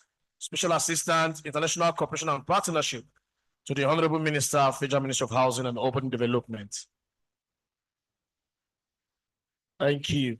As it is now, distinguished noble colleagues, we now have a sitting president as the patron of our great institution. That deserves a resounding round of applause. It's the first in our history. And as the president told us, this investiture will be done at the State House at a time that will be communicated to the president. Please let's give her a resounding round of applause as she takes her seat. Thank you. You're welcome. Your Excellencies, Mr. President, distinguished guests, ladies and gentlemen, we want to proceed to present plaques, one to our keynote speaker and the other to our host minister, the Honorable Minister of Housing and Urban Development, His Excellency Architect Ahmed Musa Dangiwa. The first on our list will be our keynote speaker, the Executive Chairman of the Federal Inland Revenue Service. To do that, to be our president, he'll be coming up stage to present those plaques. And Prof, you'll be coming up to collect the honors, to collect on behalf. Can we welcome our president to the round of applause as he comes to the stage? First and second vice president, Professor Mohammed Ataya Salisu, Chief Economic Advisor, Executive Chairman of FIRS, for that lovely paper presentation.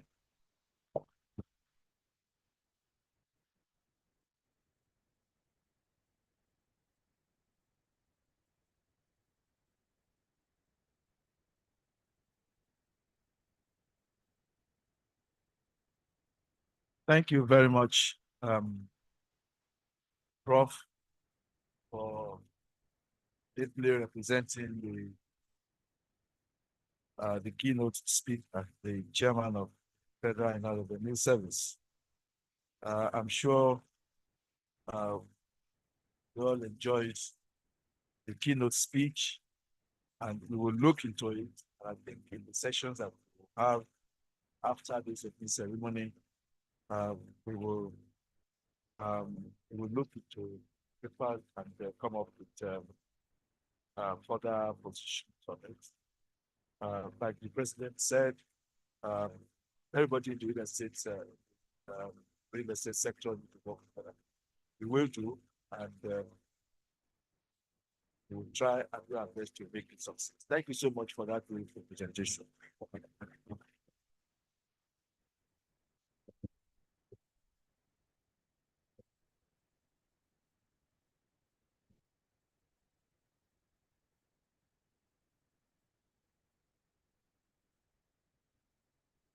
Thank you very much. Please, can I give you a round of applause? Thank you, Mr. President. Next, we have a plaque for our host minister and our guest of honor, the Honorable Minister of Housing and Urban Development of the Federal Republic of Nigeria, His Excellency Architect Ahmed Musa Angiwa, Fellow of the Nigerian Institute of Architects. As we have Town Planner Dr. Edna come to collect on his behalf.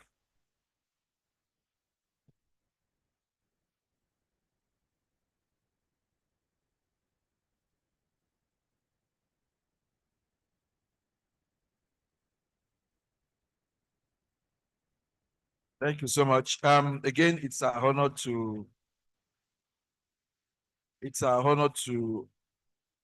present this to Supervising Minister. Remember that he was present at our honorary fellowship, the fellowship induction, which also incorporated our honorary fellowship induction in Lagos. And here is always favorable when it comes to issues concerning our profession. And I think he has done extremely well for our profession in the ministry. So we thank him so much. Again, it's, when you put a round peg in a round hole, you get good results. So our Honorable Minister is doing very well, and we thank him so much for what he has been doing, and we promise that we continue to support him. So on his behalf, we present this to the guest, the representative.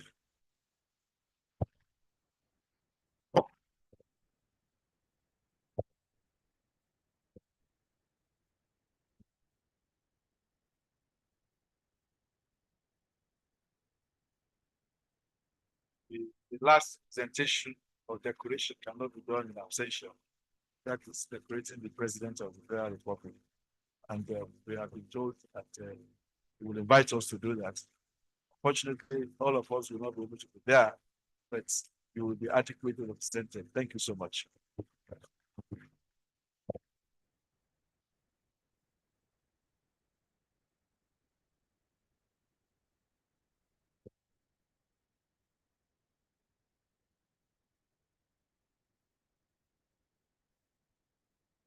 Okay, all right.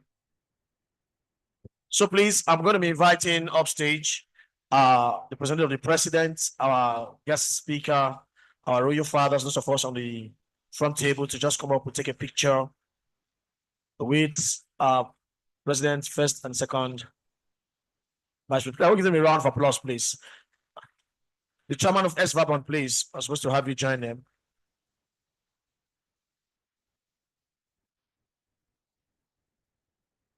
Please, our ushers will be on. Please, we'll have our ushers there to help with them coming up, please. After this sort of photograph, I'll be inviting other of our dignitaries for photograph session.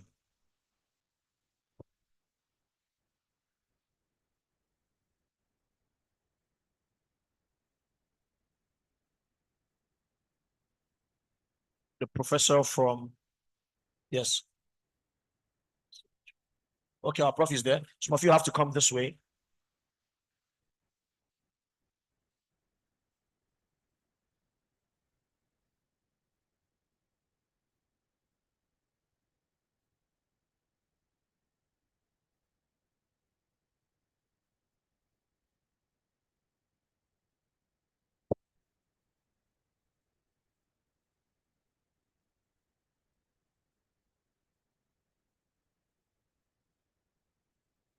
It's very important. It's the NIA, so we don't put her at the extreme. So the oh yes, yes, presidential initiative. Thank you.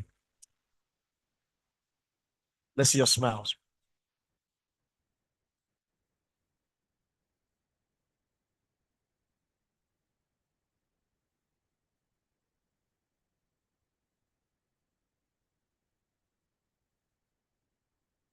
Thank you very much. Our president will stay back.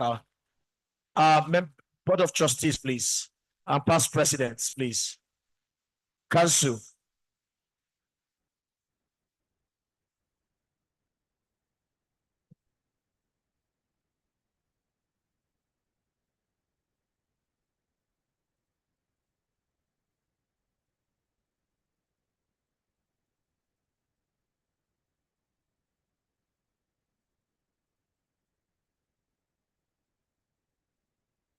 Please, the presidents, the past presidents and the BOT members, please.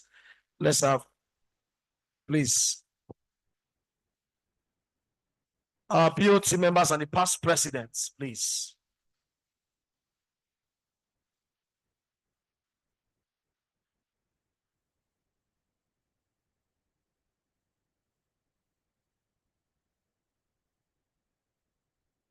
The men that have set the foundation with which we are still building on over the years.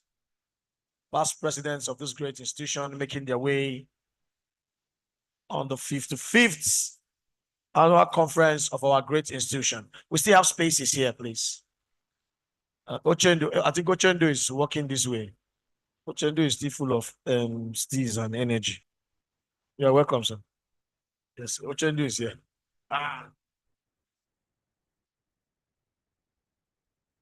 Our photographers, please.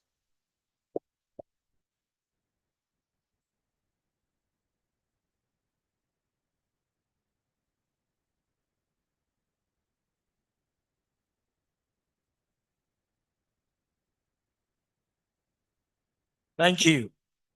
So members of council is our final picture before we have.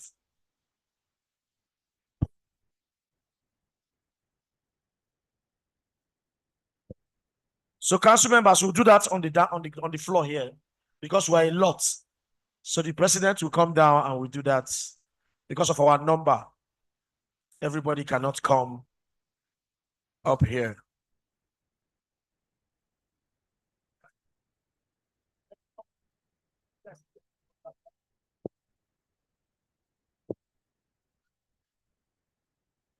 So please hold on.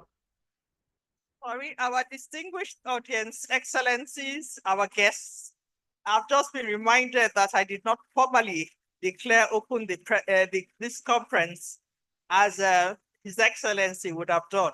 So on his behalf, since it was not in his speech, I want to declare this 55th conference of NIBS open. Thank you very much. Thank you. So we have the president, first and second vice president. Then those of you that have energy, you can come up stage. Because here cannot take all of you. This cannot take all of you. Those of you. Okay, Mr. President, I've said. Mr. President is giving his orders for that one. After this, we'll be going for.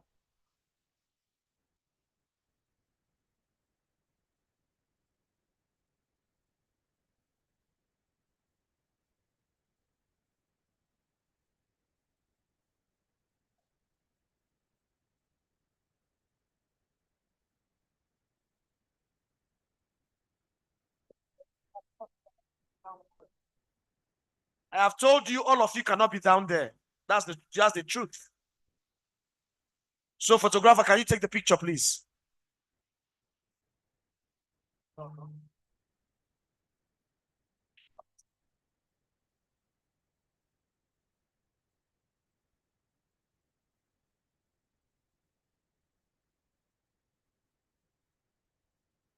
As soon as we go for a break and we're back, we'll be reconvening for paper presentation, panel sessions, and other events taking place today.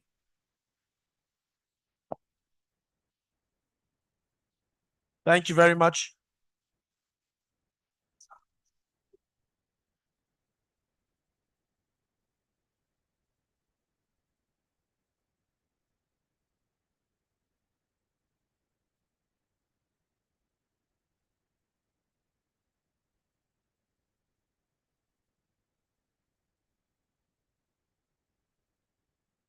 All right, please, we're going for a tea break. The president will be leading all our special. Oh, please, vote of thanks first. So sorry. We are going to have the vote of thanks from the first vice president. Please, can we settle in? Our event is not over yet. The president is still seated.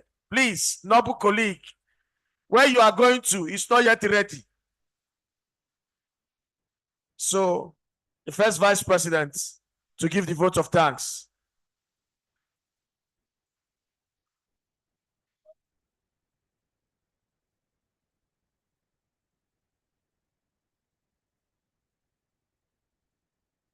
Let me start by acknowledging the representative of our President and Commander-in-Chief of the Armed Forces of Nigeria, ably representing the President and our Minister of Housing and Urban Development, Town Planner, Dr. Edna Temitobi. We thank you so much, and we appreciate your having time for us today, despite your tight schedule.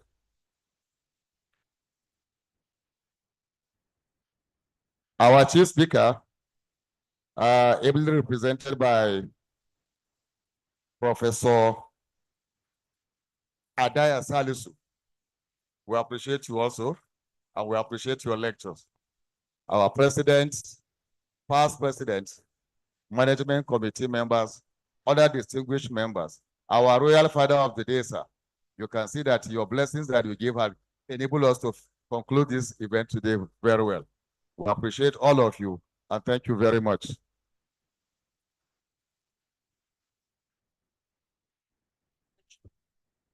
Thank you very much, first vice president. So, Mr. President, you're going to be leading us to where we're having our breakfast. Our fellows, we have, as you exit the foyer to the swimming pool area, we have your breakfast there. Our fellows, just to the swimming pool area, the walk path, we have your breakfast. Also, the associates. Yesterday at the cultural night, somebody dropped their AirPod. At the cultural night, you have a missing AirPod. Please come and see the master of ceremony. Thank you.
Please, can we be seated? Let's reconvene.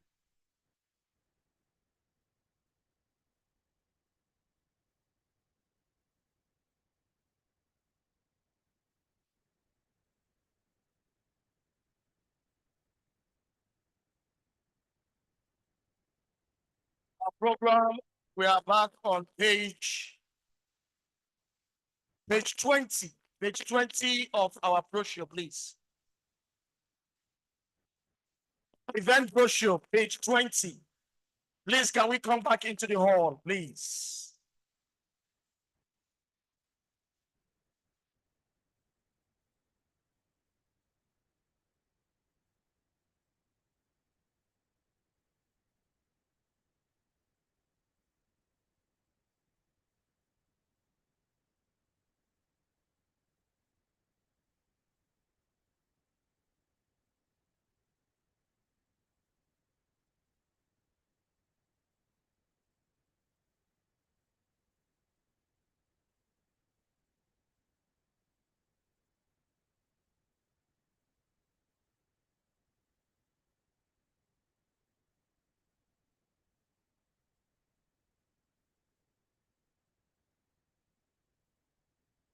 Please, can we settle in, please? Let's settle in back into the hall, please.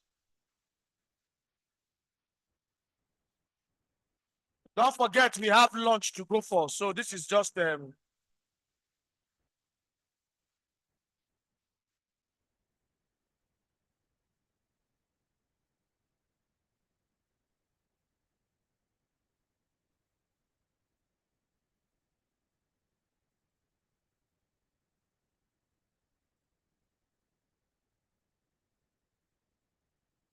our paper 7, Dr. Ugochukwu Chime.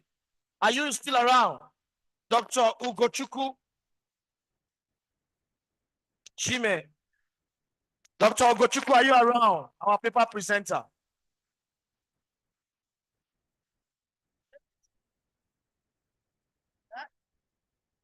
He was here, yeah?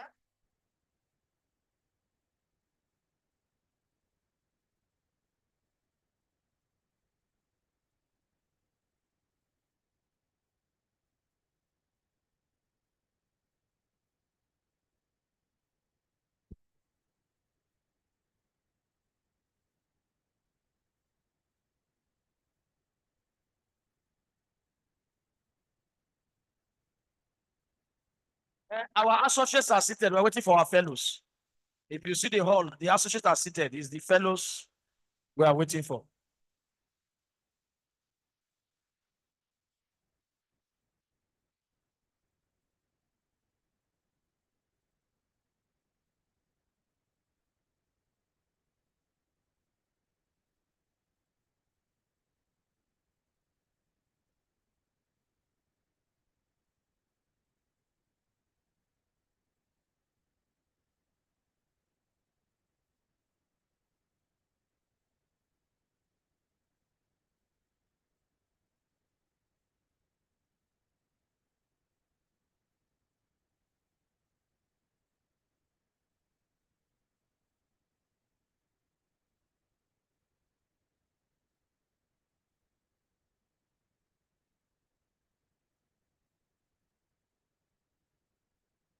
Our paper presenter, please.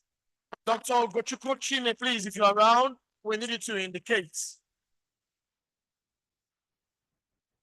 Dr. Ugochukwu Chime, please, if you're around.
All right.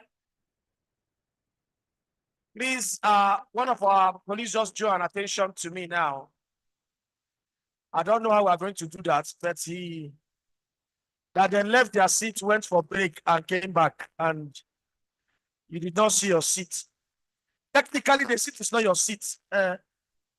Technically, the seat is not your seat. The seat belongs to Continental Abuja.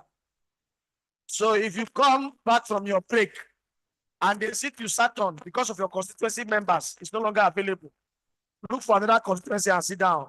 The issue is for us to network. Good thing now, you will know new people. Nobody came with the chair from their house. Thank you. God bless you, Mommy Henshaw. All right, please. We are waiting for you, Dr. Ugochukwu Chime, if you're here.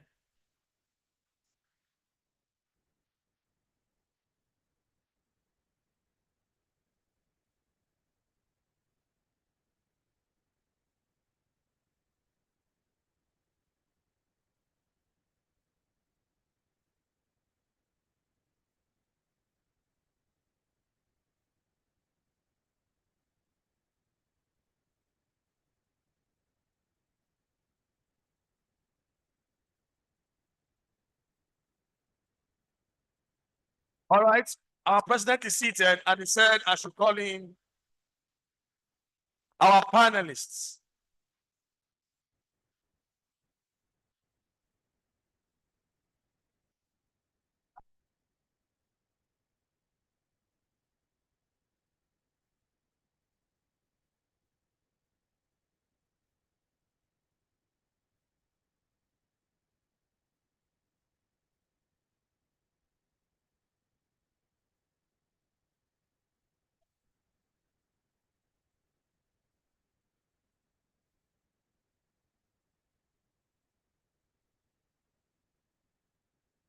All right.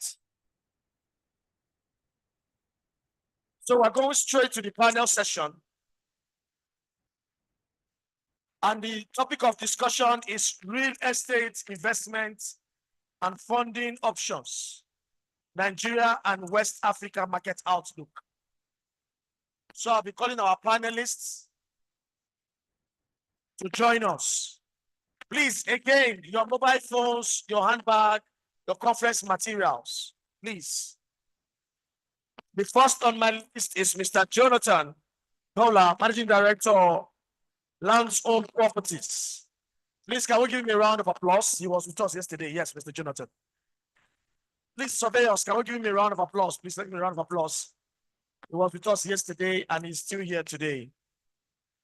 The second person on the panel, Risikatu Ahmed, Managing Director, ASO Savings. You're welcome, sir. So, yes, thank you. Managing Director, ASO Savings. Risikatu Ahmed, Managing Director, ASO Savings. The last but not the least, Dr. Samson Agbato, Chris Platform Consultant, Samson Agbato and Co. Please, can we give him a round of applause? It's coming. All right. He told us join us in a minute from now. Our moderator for this panel session, Mrs. Tolu Tinma Okoje. Please, can we give her a round of applause? Mrs. Tolu Tinma Okoje is our moderator for this session. Somebody help her up. You're good? You're good? All right. So the moderator, you have the first seat. Thank you. Aha.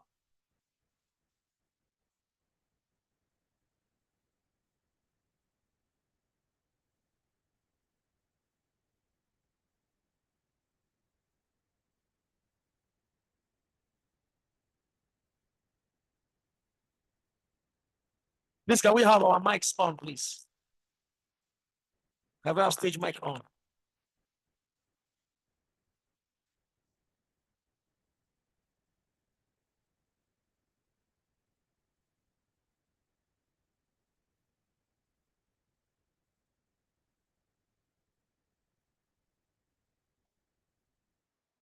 Yeah. Working. Hello.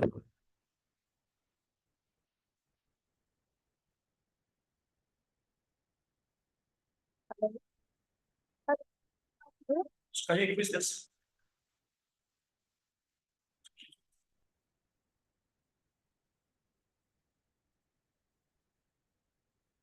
Our moderator is here. Nobody will take this.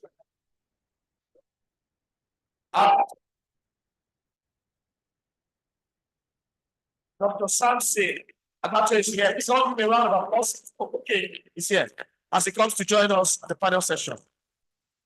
Okay, sir. You're welcome, sir. You're welcome, sir. Wiskatu Ahmed, Managing Director, ASO Savings.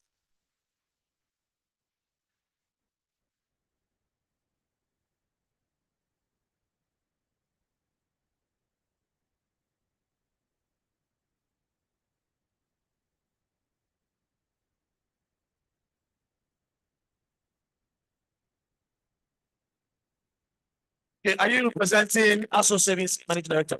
All right, because Wiskatu is supposed to be a lady. So thank you. You're welcome, sir. You're welcome. So he is representing.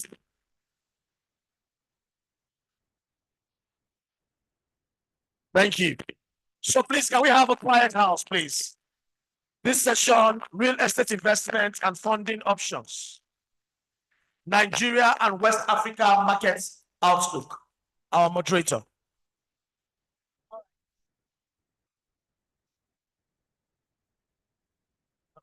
All right. Good afternoon, everyone.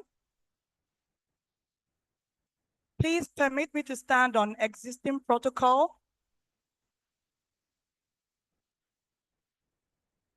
All right. So today we're going to be having a panel on the topic, real estate investment and funding options.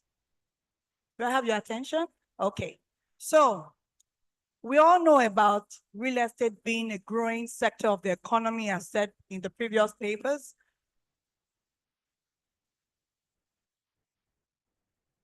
But we are finding that there's still low penetration when it comes to the number of off-takers. And this is not peculiar to Nigeria, but actually Africa. Now, the question is, real estate is a capital-intensive project, basically. It's not like buying cars or furniture and the like. So the question now is, we understand we have challenges around title. We understand we have challenges around inflation. We have challenges around the economy. But because as an institution, Niesv is about looking at the gaps, seeing the opportunities there and creating value profitably for all stakeholders, both in the public and private sector. So that's what this panel is about, to say, how can we really identify those gaps and optimize them? So I'm going to start with my senior colleague, sir, Dr. Samson Agbato. From your perspective, sir, what would you say are the current trends shaping real estate investment in Nigeria and Africa?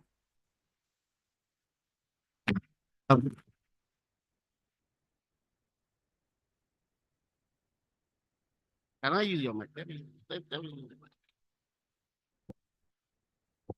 Let me hit the protocol, Mr. President and distinguished noble colleagues. It is an honor for me to be part of this conference as a panelist at this particular session. When we talk about trends, real estate trends in Africa, in West Africa, it is important for us to understand some economic principles surrounding demand and supply for real estate. According to African Development Bank, it has been said that the infrastructural gap in Africa run between $130 billion to $180 billion. And out of that figure, about $68 billion and $108 billion are what is left to be achieved. Now coming to West Africa, the GDP of West Africa as at today is about $1.3 trillion. And out of that figure, Nigeria, Ghana, Cote d'Ivoire, they have about 70%. That presupposes the fact that the real estate sector in those three countries are highly active. Now, when you look at Ghana, for example, the demand in Ghana is as a result of the fact that they have a stable economy. The economy has been stable for some time now, so it is easy to invest in real estate in Ghana. When you look at Côte d'Ivoire is heavy in commercial sector. So we have a lot of foreign inflows into that country. And for Senegal, for example, they are heavy in infrastructure. So a lot of people also are going in there to invest. For Nigeria, our major area of concentration has been Lagos, Abuja, and of course, we have Port Harcourt. When you look at these three, one of the major drivers is the infrastructure that they have. And let me say that for us to look at the trends, I will bring myself to Nigeria as at present. The major driver in Nigeria today is infrastructure. The current government has invested and they're still investing so much in infrastructure. What do I mean by that? Between Sokoto and Lagos is about 1,065 kilometers the government is trying to do. We have 750 kilometers between Lagos and Calabar. The government is investing heavily on infrastructure. And those corridors, they are opening up new cities in the course of time. We also have what we call the Akwanga Jos, then we have Bauchi, then we have Gombe. It's about 432 kilometers. It's also a heavy project that government is doing. We also have Calabar to Abuja. That's about 489 kilometers.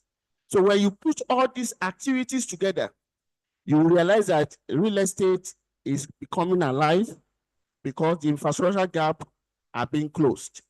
Let me also mention the fact that in Lagos, within the Lekki Free Trade Zone, the seaport, there's another road that is coming up. We call it 7th Asia Road. It's about 50 kilometers road. That road is expected to collect all vehicular movement from Lekki onto Epe, then terminating at Shagamu Bini or Express Road. We also have what we call the Trans-African Road that is already ongoing, and the objective is to provide regional connection to West African countries. All these are driving real estate. The other one I need to mention is the fact that there is about 1 trillion naira being projected for mortgage financing in Nigeria. And out of this figure, the government have been able to provide $150 billion, naira, with the private sector to provide the 100 billion naira. That will make it 250 billion. With that, there will be access to mortgage that is affordable, and of course, the interest is low. Another thing that is driving real estate is the issue of what I call December, they call it Tasty December. Is that becoming a trend that people now come home through December to come and do holiday? For last year, we had about 1.2 million people coming into Nigeria, and that generated about $76.1 million. And that itself is impacting the real estate industry in Nigeria. Another thing I need to mention is the area of the consolidation of the banks. The banks have been asked to increase their financial base to 500 billion. And we have more than 6 banks now that has qualified for that. And for that reason, there will be more facilities to people, especially short-term funding. Short-term funding, because commercial banks are not meant to give out mortgage bank. You're going to create what we call a mismatch. Then another trend I'm seeing are the fact that people who are in their 50s and 60s are leaving their foreign lands and they are coming home to invest in real estate. That is becoming a phenomenon, not because of the changes in the government in the United States, but because this class of people, they already have financial muscle. And because of exchange rate, so when they come to Nigeria, it becomes easy for them to invest. I think I will stop at that for now. Thank you. Fantastic opening there. I think the summary of that is really that there is an opportunity on the continent and particularly in Nigeria. So I'm going to go on to you, sir, Mr. Tochukwu Chinyelu. So we are aware now in recent months that the Ministry of Finance launched the Real Estate Investment Fund, 250 billion naira worth of it, with the intent to make mortgage available, basically financing option available. But from where you currently sit at ASO Savings, what would you say are the ways that your company is looking at assisting or further deepening mortgage in the country, sir? Thank you very much. Permit me to stand on an existing protocol because of time. I like your question because you ask simply what ways we deepen mortgage accessibility in Nigeria. And for us, we realize that we cannot do this alone with our proprietary capital. Our proprietary capital cannot sustain the mortgage requirement of Nigerians alone. So we look at other options. We look at the capital markets. Presently, we are exploring opportunities in the real estate investment trust, although that is not yet strong in Nigeria, but it's an opportunity we are looking at. We're also looking at the Nigerian Mortgage Refinancing Company, where mortgage banks can go and refinance their mortgages with a view to obtain long-term funding to sustain their business operations. That's an opportunity that we're looking at. Then secondly, we also look at what we call the cooperative or employer-backed financing, right? Where members of cooperatives can come together and leverage on their collective strengths to better negotiate mortgage facilities for their members. That's an opportunity we are looking at. Then thirdly, we're also looking at project-based funding. Now, by project-based funding, I also mean off-taker-backed funding like the FMBNs and guaranteed NHF loans, which provides home buyers the opportunity of accessing up to 50 million for up to 30 years at a single-digit interest rate to acquire their choice home. So these are the opportunities that we're looking at the moment. Thank you. Okay. Someone had asked me earlier, and since you're on the panel, permit me, sir, to ask. So in terms of the last option, 50 million access, single digit, is that currently happening or is it for the paper, sir? Okay, I can firmly tell you as the acting MD of ASO Savings and Loans PLC that is currently happening. I can also tell you categorically that most private and public servants or workers they're not aware of their eligibility to that fund. So clearly it is happening. I don't, like I said before, I don't think that alone can sustain the mortgage needs of Nigeria. But if you apply, you give it 6 to 12 months, you certainly get your mortgage loan. Thank you. Yeah. Fantastic. A round of applause for that response. I think at least some of us should be looking to assess that in a short time from now. All right, sir, Mr. Kola, we spoke earlier about the opportunities available to South Africans in South African market. So we want to make reference to your market in terms of best practice.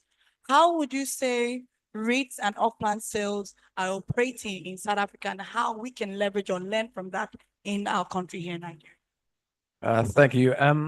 We're in a very different situation in South Africa because our banking institutions are very, very strong. So how it would work if a property developer was about to launch a development, they would meet with the banks prior to launching the development. The banks would approve the purchase price that the developer is going to market with.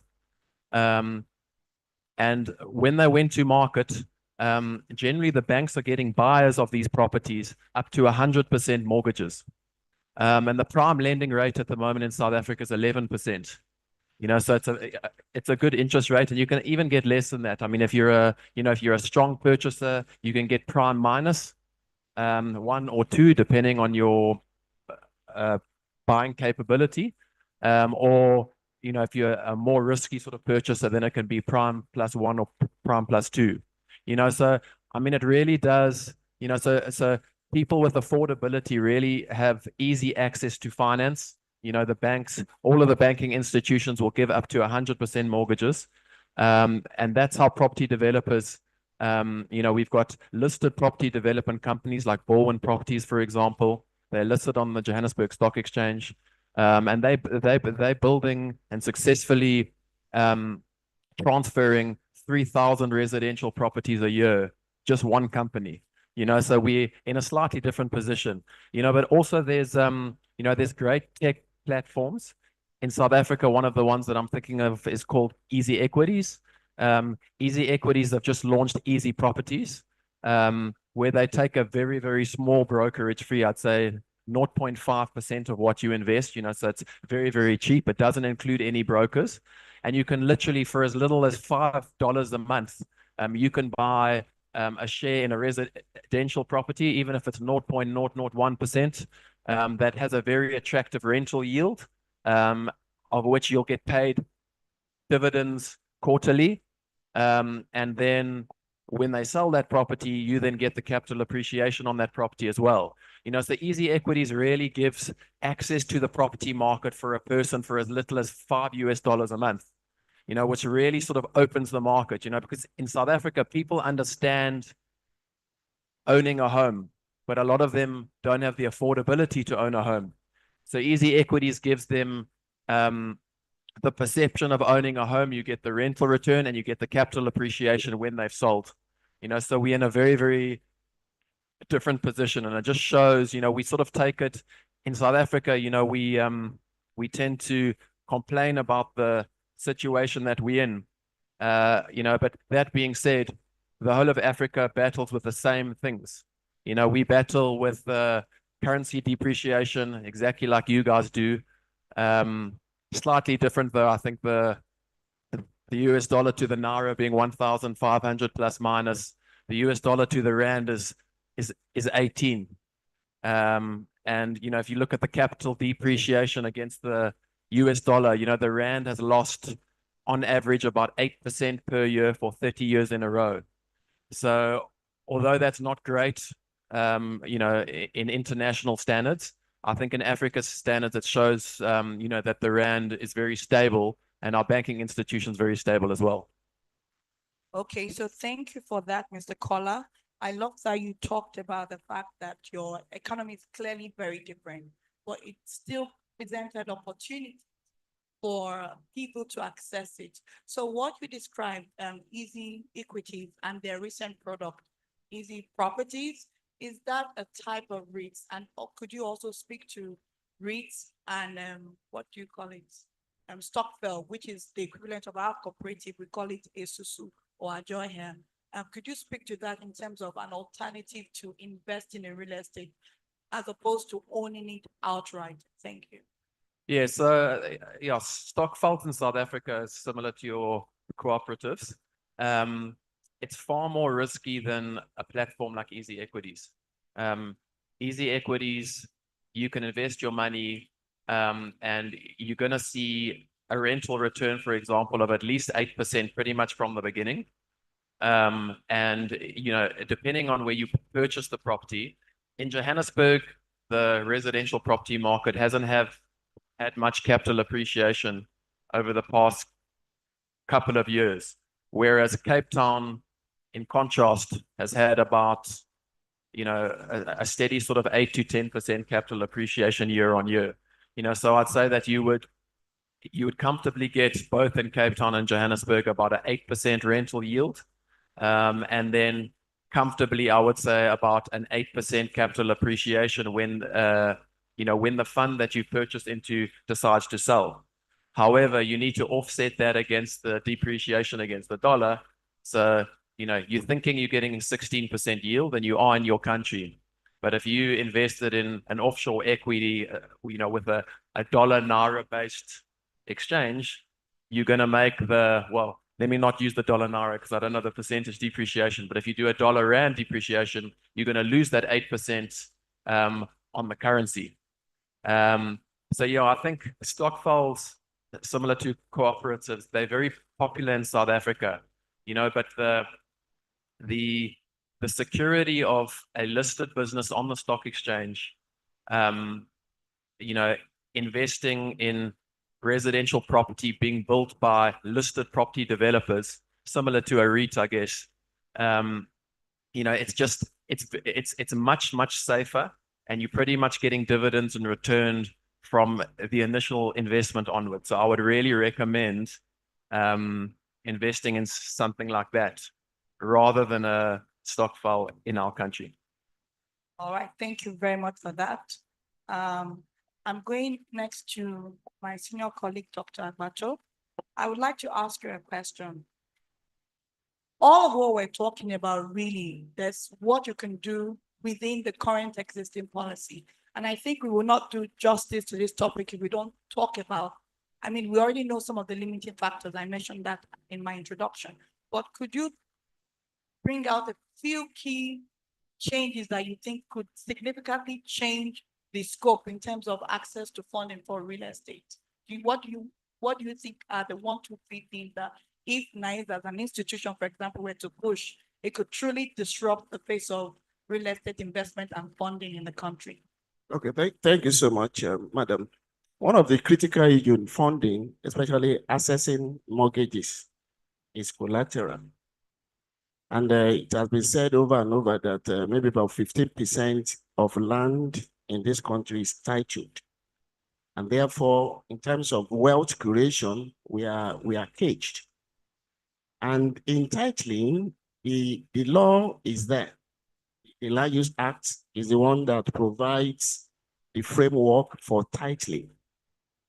Because by virtue of the law, all titles are now within the context of 99 years, unlike before, when you have a conveyance that is a freehold title. Now, the issue is for you to get loan, there are a lot of criteria. Bring your father, your dead mommy, before you know it, time has passed. Therefore, for us to come out of this, there must be institutional framework. The government, in partnership with Niesv and other professional bodies, we must be able to sit down and provide strategic plans. Number one, how do we ensure that we digitalize all land in Nigeria without bureaucracy, without the requirements that take lengthy processes? Let there be transparency in all that we are doing. If you look at most states now, I'm happy our colleagues are here to get subsequent transaction like consent. In Lagos before, within 30 days, you can get consent. I promise you that in Lagos now, your consent is forever because of challenges. The same thing in Ogun State. For you to procure title is forever. So for us to ensure that we have access to funding, the first thing is that the government must be willing to provide a listening here to the professionals, because one thing I've seen is a mismatch in people in government and the qualification that they have. So when professional is talking to them, they don't understand. Their focus is we want to drive revenue, we want to make money. But we want to drive revenue without considering the processes involved, without considering the cost implication of the processes. So I think in my own submission, I want to suggest that the government should be willing. And there's nothing wrong if we have unification of titling instead of this segmentation, so that each state can now manage what they have within their territory. Because what we experience is that we have duplication in titling. Yeah, there's so much duplication in, and so we need to look at this area critically, so that when we have title on all lands in Nigeria, like this man, DeSoto in the Ministry of Capital, that why is Africa poor? Is it that we don't have wealth? The truth is that we have wealth, but most of our wealth are dead capital. They are dead capital because we don't have instruments that can convert our party into funding, into financing. So I think it's a critical area that we need to look at as a professional body in conjunction with the government. I think that will help us. Thank you. Thank you so much, sir. Thank you for that. I definitely agree with you that if we look how we're doing our titling system and then also our access to mortgage, which bringing me back to you, our access to mortgage in terms of requiring collateral, because the asset itself should be the collateral at the very least, as opposed to needing an external collateral to validate that mortgage transaction. So thank you so much for that insight. That's definitely something we can take forward in another workshop. All right, sir, Mr. Chinyelu, coming to you now. So we've talked about the title and whatnot, but we're not privy to what you are privy to. So we want to know, sir, are there opportunities for overcoming land title issues, leveraging prop tech or some other technology? Is there something that associated is looking at, and when should we expect this to come to the market? Thank you very much. And like my co-panelist said, I think we need to look at our land registry, the way it functions. I think our land registry should be built on blockchain technology. Now, it doesn't make sense for anybody, and I think members of Niesv can attest to this.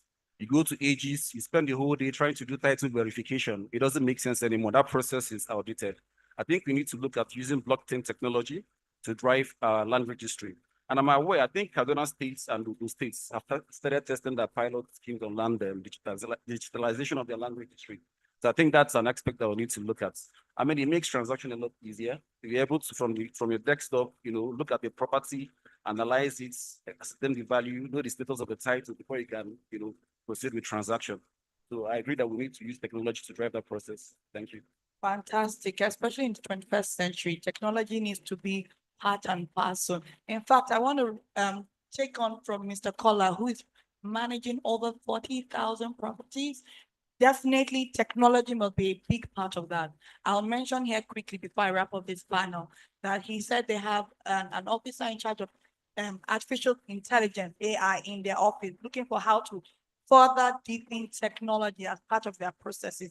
And I'm saying this because as we talk about real estate funding, one of the things that we're seeing increasingly happen is leveraging on fintech solutions and prop tech solutions. So this is basically us concluding this panel to say, we also need to look beyond the traditional mode of how we've been operating. We've been doing that for quite a while, and we've seen the solution or position it has brought us to. But going forward now, as part of collaborating between our elders and then the young estate surveyors and valuers, we need to begin to consistently look for how to implement technology and fintech-driven solutions into our practices. I believe that with the example of equities and properties, REITs, and with the policy changes we're seeing in the country, that we will find an increased access to funding for the developers, the financial institutions, and the general populace. And on that note, I would like to bring this panel to a close. Thank you so much for your time, everyone, and have a good afternoon.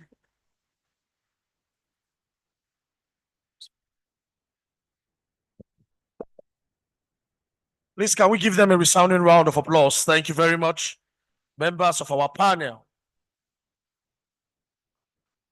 And to our moderator, Mrs. Tolu Dima Okoji. Please, can we give her a round of applause? Thank you for that lovely session.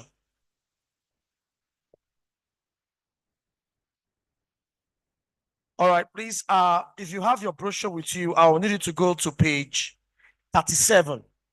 Page 37, we have a barcode there we need you to download. And there is a link. There's a questionnaire on a link on page 37. This came in from Professor A.C. Ogbonna, the Dean of Environmental Sciences, Babcock University, Nigeria. So something they are doing, we have a questionnaire there that will help to shape the curriculum of estate management in universities and polytechnics. So please, we will need us to go to that page and answer those, get those questionnaires and answer them, please. It's on page 37. Thank you. Download the link. We have a questionnaire there, and please try and fill it so that it can add to our body of knowledge. Next, harnessing circular economy strategies and green financing by estate surveyor and valuer Gabriel Ige and estate surveyor and valuer Punu Mustafa Babangida. Please, each of those papers, you have 10 minutes. So that's the instruction I've been giving. You have 10 minutes. The papers are on the brochure. You scan the paper and you run through it so that people can also, you're ready, sir. Okay, please can we give him a round of applause? As a surveyor Valua Gabriel Ige and as a surveyor Valua Bruno Mustafa Babangida. So I'll be timing you, sir. We have lots of representation, so we have to make sure we get through to all of them. Please can we give him a round of applause, please?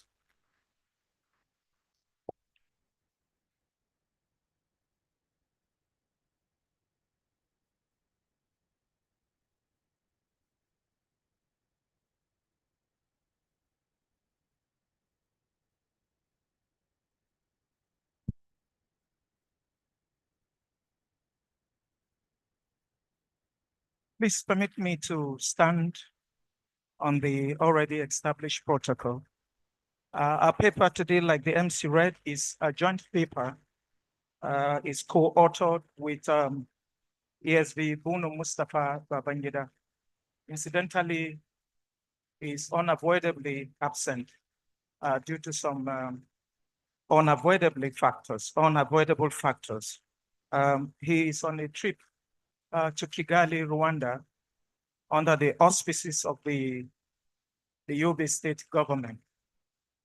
Incidentally, we are talking on circular economy, and Rwanda seems to be ahead of us in that regard. So I'm very sure that ESV Bruno Babangida will be learning a lot. And when next we have a conversation of this nature, he will have a lot to contribute to us. I'd like to thank our president and the organizing committee for giving us the rare privilege to present our paper to this distinguished audience. The paper is entitled, I hope the IT is projecting the slide. Please, IT, can you just help us? The paper was sent in yesterday, or I understand this morning. I will appreciate if you project it so that we can move along with the audience. Thank you. So the paper is entitled Harnessing Circular Economy Strategies and Green Finance for Sustainable Real Estate Development in Nigeria. And we have a presentation outline. We're looking at the introduction.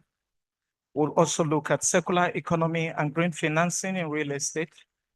We'll also look at circular economy strategies for sustainable real estate development. We shall also be looking at green financing mechanisms. We shall also be looking at the synergy between CE strategies and green financing mechanism in real estate.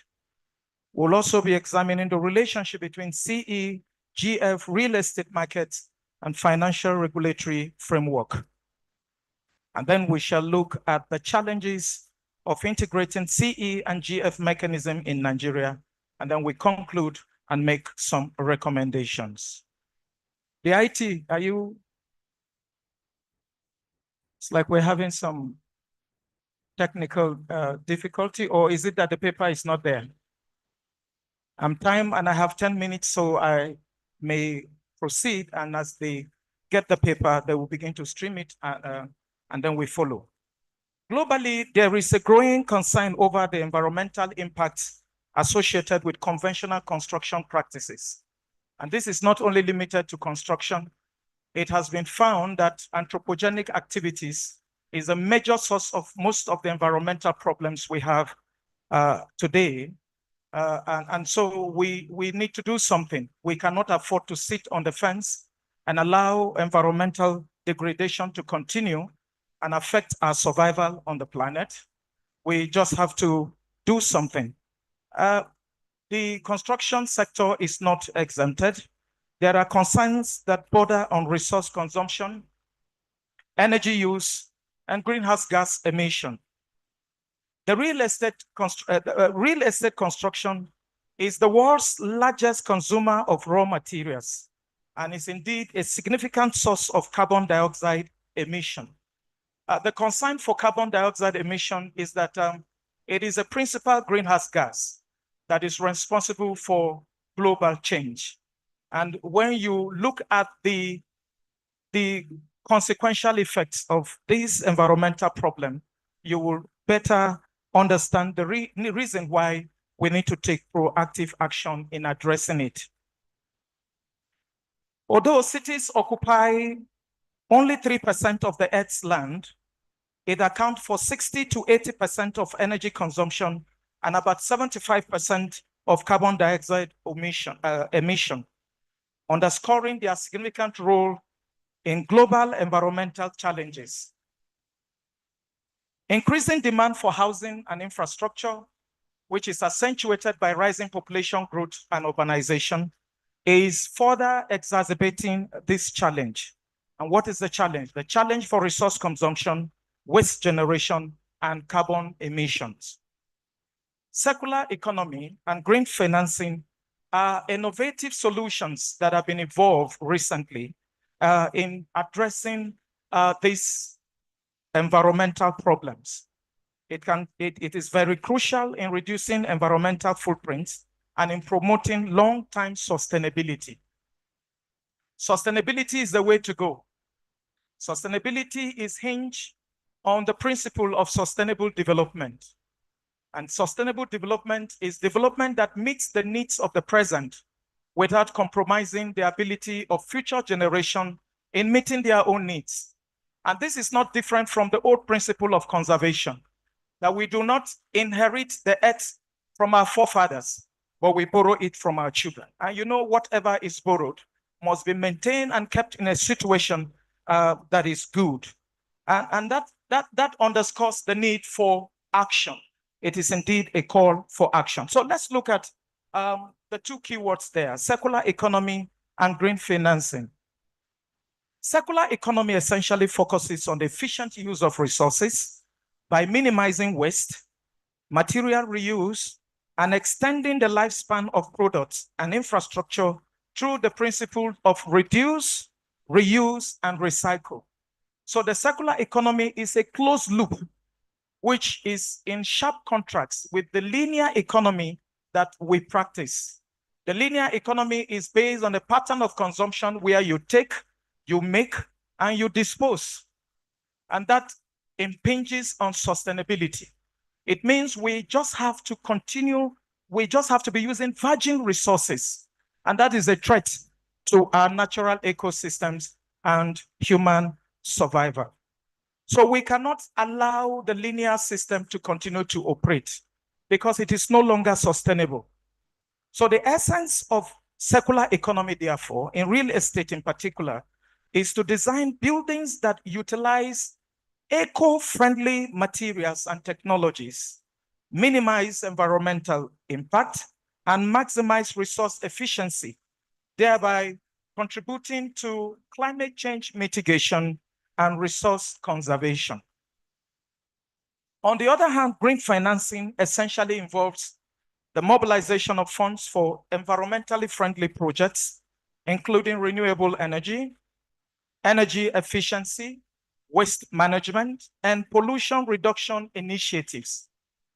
So any development that have the guise of these qualities, whether it is renewable energy, whether it is energy efficiency, whether it deals on climate change, waste management, or pollution reduction, will normally come under the purview of green finance.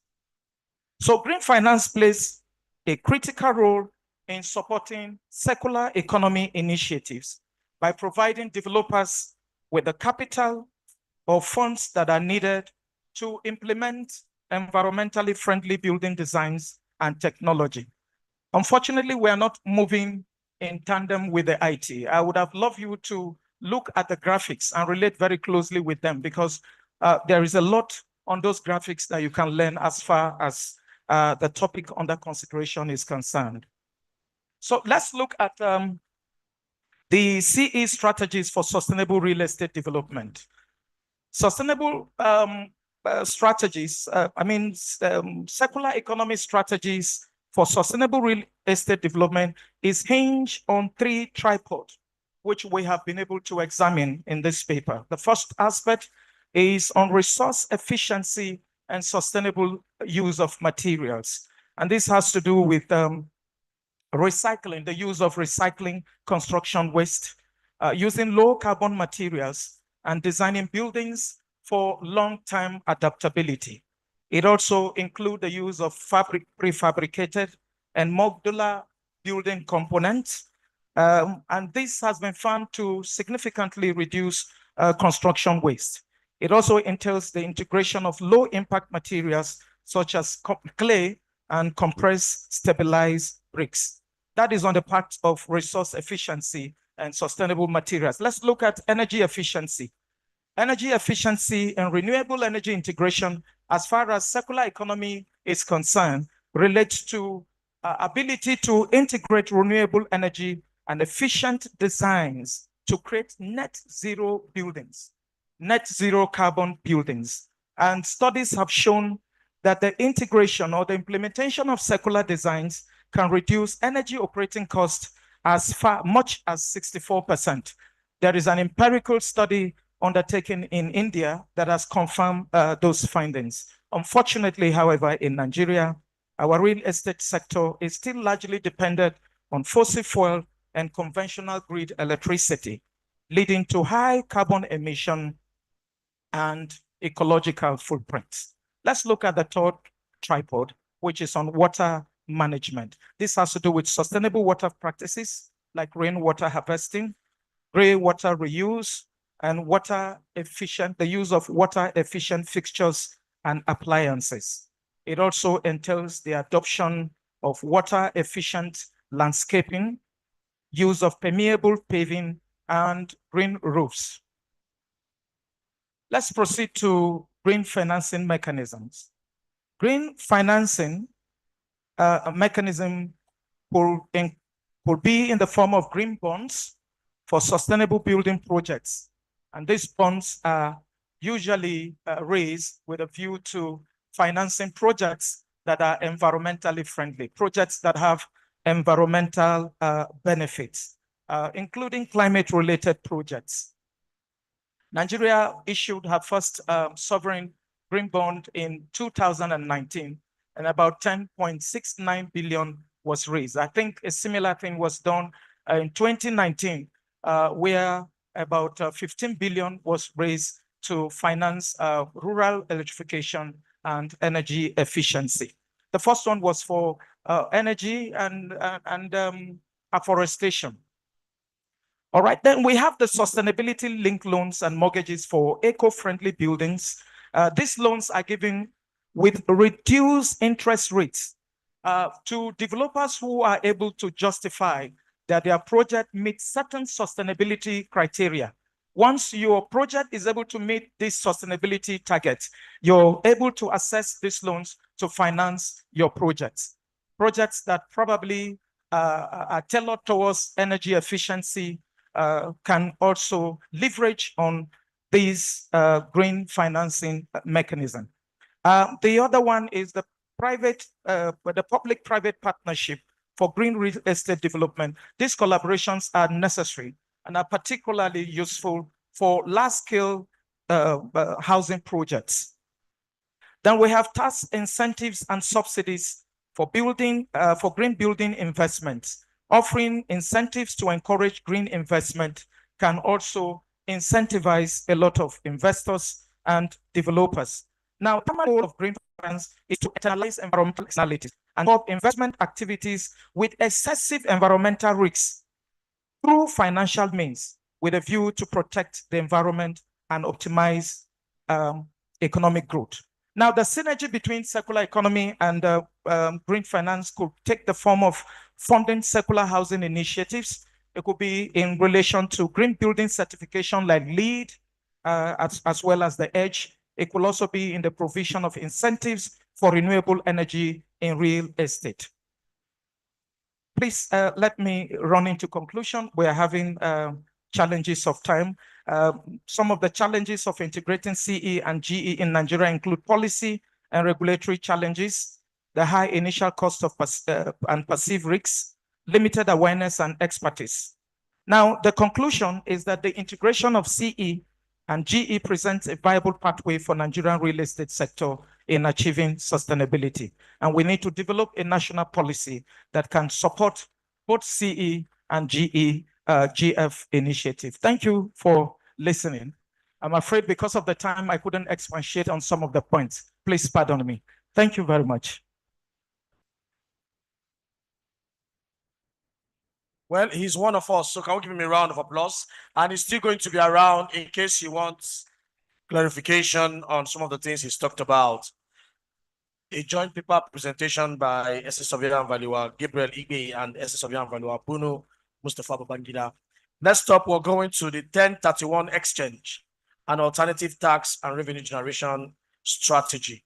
Policy governance. Also have 10 minutes to present this, also a joint paper. John Uyi Osagi and Akisoya Mohammed Alade. Please can we give them a round of applause as they come to do this presentation? Because it's going to be a joint presentation and they have 10 minutes. Maybe they will share it for 5 minutes amongst themselves. After that, paper 9, unlocking Nigerian real estate potential amid fiscal constraints, strategic reforms in asset finance and taxation for economic recovery. Pat Onukuli and Reverend Ikechukwu Ozigbo, please, you get ready. Thank you.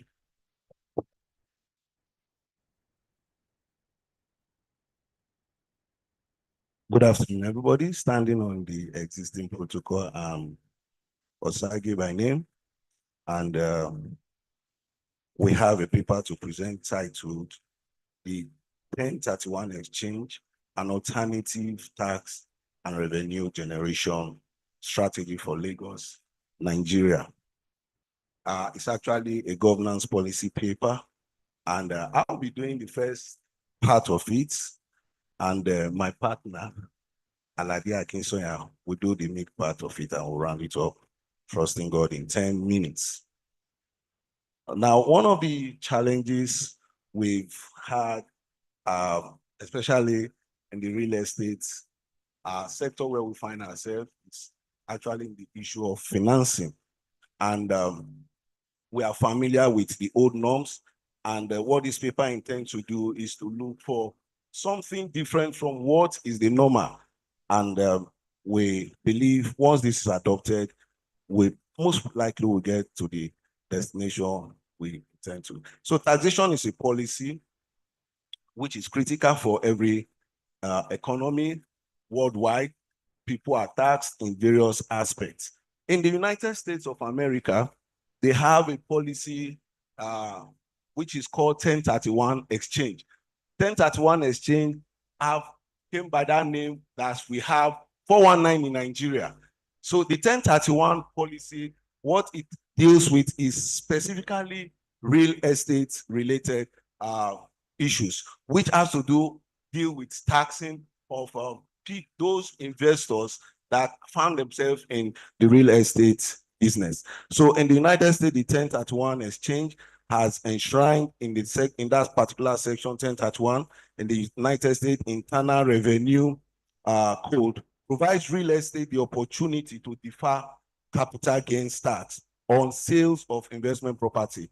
And what it does is that this revenue, instead of giving it to the government, it is being reinvested in real estate, thereby making that particular market vibrant and active.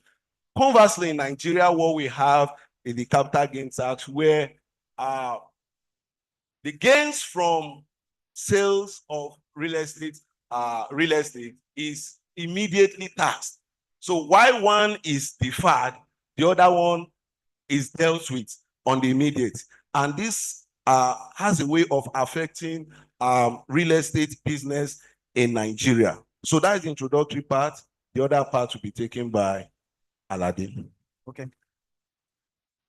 Well, good afternoon, everyone.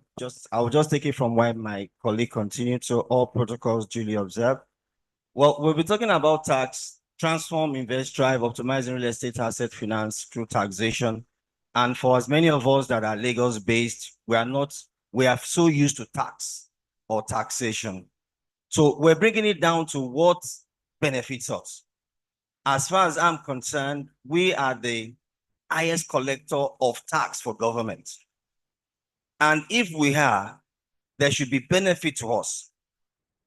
And the benefit is part of what the Exchange 1031 is bringing in comparison to Capital Gains Tax Act that we have in Lagos State and in some other subnational units in Nigeria. So what we're talking about basically is it's a policy paper which we think from here it will be taken forward, because in the 1031 exchange, there is access for tax deferral. Am I communicating? Can you hear me? Okay. It's an avenue that gives, you know, access for tax deferral. For example, you're doing a transaction, they will tell you in Lagos, say 10% is capital gains tax. So by the time you look at that, even though most of our transactions as we do it, you will say is net of tax, which means you are pushing the burden of that tax to the purchaser. But the ideal situation is you getting governor's consent to do that transaction. So what we're talking about now and the benefit to estate surveyors and valuers is the sustainability of our practice in such a way that we create work for ourselves, we create revenue for ourselves, and our practice becomes relevant. So if we have an avenue where the 1031 exchange can be reviewed, we're not saying it should be adopted, hook, line, and sinker. It can be adapted, to suit our system that we have in such a way that our transactions can, the tax payments, capital gains payable on transactions can be deferred and reinvested. The policy says between 45 and 180 days. And if we're talking about 45 and 180 days, we're talking about estate surveyors being relevant because the policy talks about qualified intermediaries. So when talking about this qualified intermediary, we're talking about the escrow account holders, we're talking about estate surveyors and valuers, which form the major bulk of the line of qualified intermediaries, and then the legal practitioners. Because either you like it or not, when the property is being sold, whoever is buying will do a valuation to buy another one. In doing valuation, you must seek for the property to buy. So we are relevant. So what we are saying is, as a policy paper for the sustainability of our practice, because when I was talking to my partner, the sustainability of this profession is not what your individual practice gains or earns. We should get to a level where kids that are in primary school, secondary school are saying, I want to become an estate surveyor and valuer. And there's something they must see. The prospect in the practice, the future of the practice. You know, I was cracking a joke with him that you see 100 estate surveyors standing and you have Aladaki Sonya and co, John Uyosagi and co. It becomes a bit boring for the generation coming behind us. But if there's a sustainability process through this tax reform, but thank God we're in a process where tax reform has become so important to the nation as a whole. There are 4 tax reforms, as we have heard earlier, has been taken up by the LRS and then the Sataiwo Idele himself to make sure that lives become a bit easier and for the system to run more smoothly. And we'll probably be having the 5th one to hit. The capital gains tax also needs to be reviewed in Lagos State and then in some other subunits of the country in such a way that we have access for tax deferral, and that way we have investors. There is a lot of more money to be reinvested, and then the property market keeps on going, and then we have relevance. Because of our time, I would just like to go to the conclusion. It said, therefore, the study concludes that workability in capital gain taxation is not merely a function of rate simplicity. Because capital gains tax is very simple to compute, just 10% and then you go. But is there compliance as well? So even from government perspective, are people paying the capital gains tax? We're here, let us be sincere to ourselves. How many of such transactions are truly declared and those taxes are paid? But what we're talking about here is with the 1031 exchange, you don't need to even hide your transaction because you know that money is a saving for you to reinvest in another property. So it's a systematic function, but a systematic integration. So we're talking about reforms, we're talking about the computerization, the technological challenges, which needs to go into the computation, even to the implementation of that 1031 policy. Like I said, please let us not mix it up. We're not saying, because that's the problem we have as a people, as a nation. We see policies, we bring it down and say, yes, just stick with it. No, we're saying the policy should be brought down here, reviewed in line with what we have, and then we're sure our practice will be the #1 beneficiary of such. So we have our recommendations here. It says tax deferral policy similar to 1031 exchange should be embraced. And if it is embraced, then naives should be consulted. That means the qualified intermediaries should be naives, estate surveyors and valuers. So if LRS, for example, or Lagos State government want to take this policy, it's something they will sit down in their own office and give us the way to go through. No, must be involved, because now we're talking about real estate, we're talking about assets, we're talking about property. And if we do that, our relevance increase, our profitability increase, and then our sustainability is guaranteed. Thank you very much. Thank you.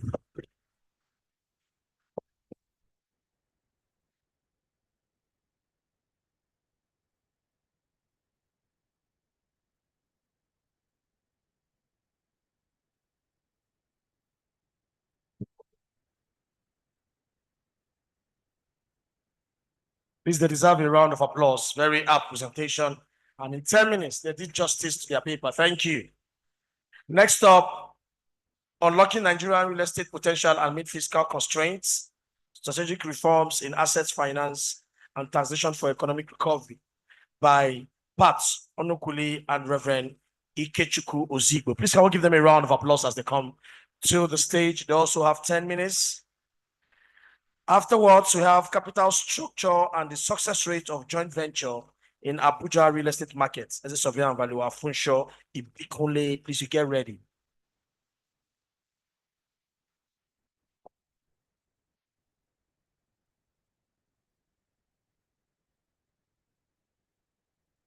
Good afternoon, neighbor colleagues. My name is Dr. Osita Ifediora. I'm here to represent the presenters, Mr. Pat Onukuli and Reverend Ike Ozigbo. We're speaking shortly on unlocking Nigerian real estate potential amidst. So please, coming from the CPC chairman, all our presenters, please don't leave. We are going to have a Q&A session. We're going to bring you back on stage so you can answer questions. Thank you. So the topic is unlocking Nigerian real estate potential amidst financial constraints. The strategic reforms in assets, finance, and taxation for economic recovery. We all know that the Nigerian real estate sector remains untapped and but underdeveloped. So there are also barriers as to the national economic development, the issues that has to do with the volatility, the fiscal pressure, and then what we call the fragmented tax regime. There are constraints into that. We talk about the inflation rates, the subsidy issues, the unlimited access to affordable housing. All these are the challenges as far as the Nigerian real estate sector is concerned. So this paper actually titled Unlocking Nigerian Real Estate Potential and Fiscal Constraints, plus the correct fiscal environment and its implications for real estate investment trust. It has to deal with the issue that has to do with diaspora bond, blended finance, green capital.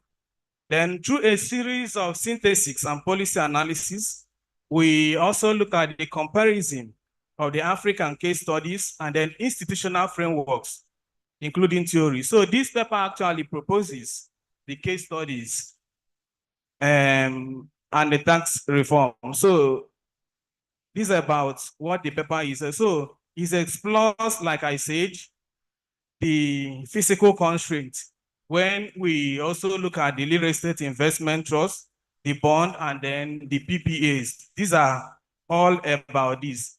So under the real estate sector, there are challenges, of course, that we know that affects the real estate investment. One of them is the inflation rate that we have in the economy, the issue that has to deal with our instability, the physical deficits, and then what we call the fragmented regime. When you click on this, the YouTube, it actually shows us some of the constraints that goes on under real estate. But what we're trying to say is that we're not trying to endorse the name of the real estate company that is there. You have time to watch them, but we're not trying to endorse them, but we're trying to illustrate further the challenges that affect the real estate sector. Next slide. Then we look at the theoretical framework, under which we discuss the blended finance theory, the institutional economy, and the fiscal federalism. And then for our methodology, we actually look at the policy reviews, the African comparative cases, and then the sector analysis. So under this, we look at various indicators that also affect the real estate sector. Like we know, the inflation rate is already at 34.9%. And then these are the realities we have on ground that affect the real estate. Then we talk about the lending rate, which is even more than 25%. And then we talk about the foreign exchange, which is already at 1,500 and something above per dollar. And then the issue of the mortgage to GDP, which is just less than 10%. And then adding to that, we also know that we have about 22 million housing deficit. These are the challenges within the real estate sector. However, also there are what we call about the bottlenecks, the high interest rates, which are very high, the short-term tenures, and then what we call the weak mortgage assets. So for the tax, we have the issue that has to do with the multiple taxation and levies. Previous speakers have dwelt more on all of them. And then we'll talk about the updated cadasters and then low compliances. These are the issues as far as the real estate investment is concerned. But there are innovations which have taken place, like the real estate investment trust, when you talk about the long-term capital, and then the diaspora bond, which we looked at. These days, they now channel their remittances, and these are really helping develop the real estate. And then we also know of about the public-private partnerships, the PPPs, and then the sharing models, and then the green finances. However, there are also some reforms when we talk about the need to harmonize taxes, about digital valuation, the GIS geographic information system, and automated valuation model, and a lot of them, incentive for green. So for under the case studies, we looked at the Kenyan issue whereby the PPPs have actually worked for them. For Rwanda, they've been able to digitize their registry. And then for South Africa, they've invested much on real estate investment to the tune of 30 billion. And then for Nigeria, we can talk about the Lagos HOMS and the Union REIT. These are all the innovations. These are our recommendations. We recommend a national strategy, and then diaspora fund platform, central tax agency, affordable housing act, and then climate incentive. Thank you very much for listening. Thank you very much. Please, coming from the office of the president, if the original owners of the papers are not around and you sent your representative, that will not be tenable for this conference. So please, if you care for a paper, you're supposed to be here to present it. That's what I've just been told. Please, Funshaw Ibukunle, a surveyor and valuer, if you're here, capital structure and the success rate of joint venture in Abuja real estate markets. This one is an associate, he's one of ours. Let's give him a round of applause as he comes up. He's here. Yes, he has 10 minutes. He is aware he has 10 minutes. I'm here with him. With his hairstyle, you know that he has 10 minutes. He will finish on time.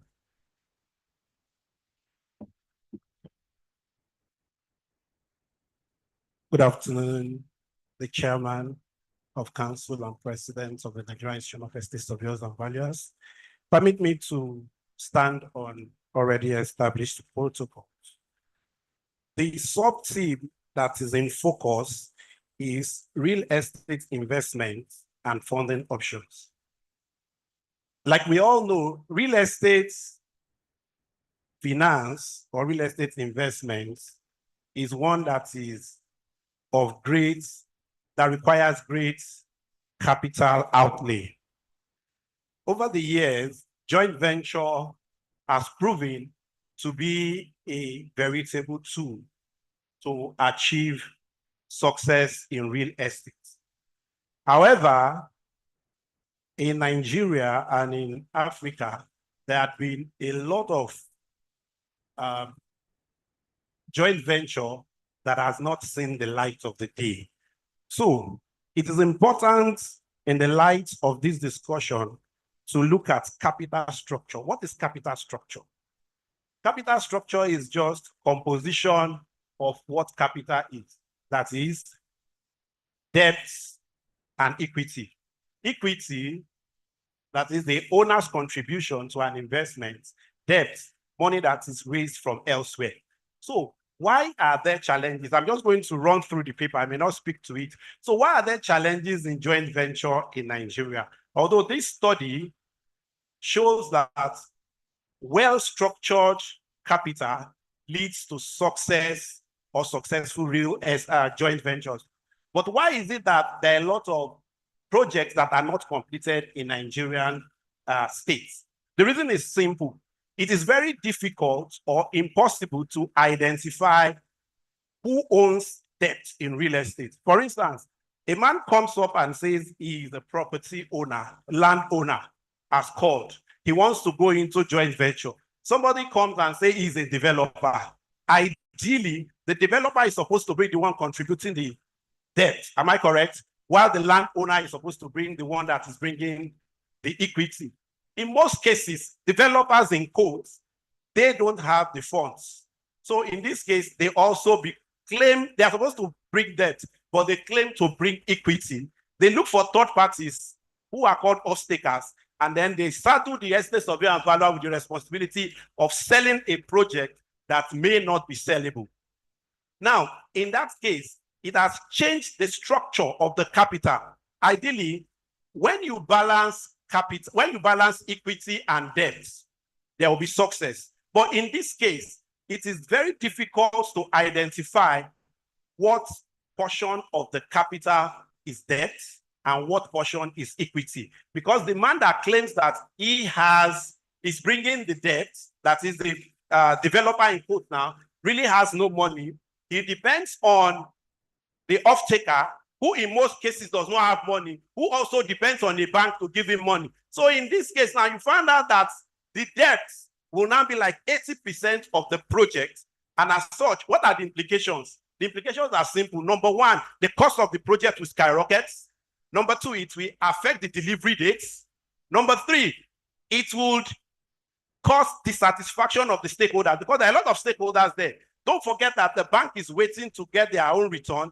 The person that has gone to take money from the bank, in this case, the off-taker, or maybe the body that is supposed to use for some other projects, which has been channeled to real estate, at the end of the day, there is no satisfaction. So then, what is the way forward? Or what is the role of the estate surveyor and valuer, which is very, very important? What is our role as estate surveyors and valuers? The role of the estate surveyor and valuer is first. Okay, maybe before I go to our role, why is it that the situation has turned around? Instead of providing satisfaction to the stakeholders, why is it that a lot of stakeholders are disappointed? The first thing is that there are no proper appraisals. There are no studies that can categorically say, this is how much each party is bringing in, this is how long the project will last, this is the return on the investment. There are no scenario playing at all. So nobody can predict. The man just has his land. Another person has spoken to him. They've gone to the corner of their bedroom to sign an agreement that is not workable.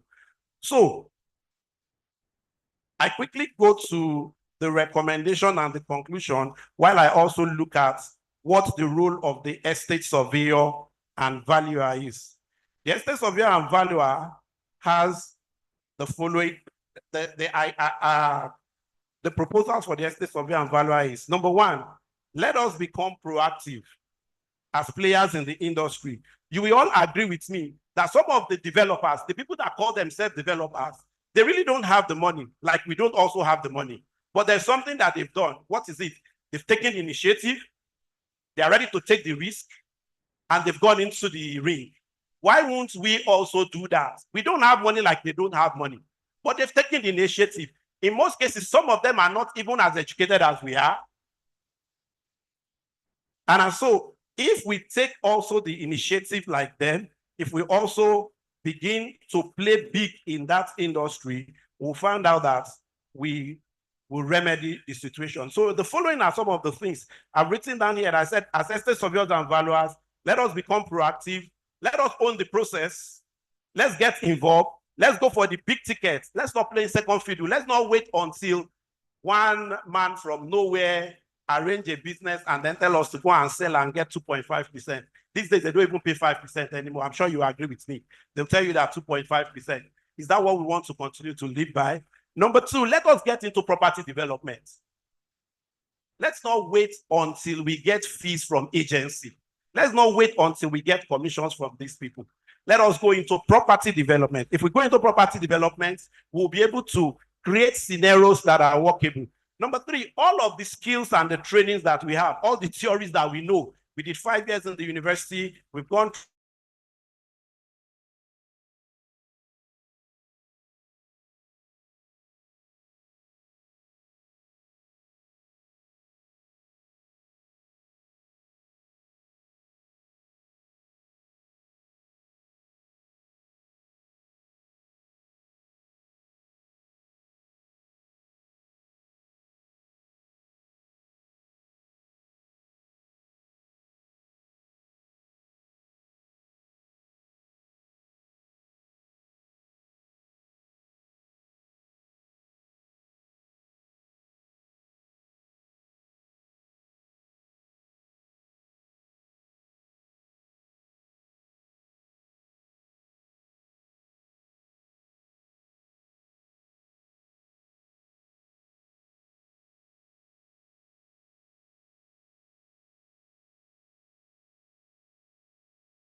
are here for fellows.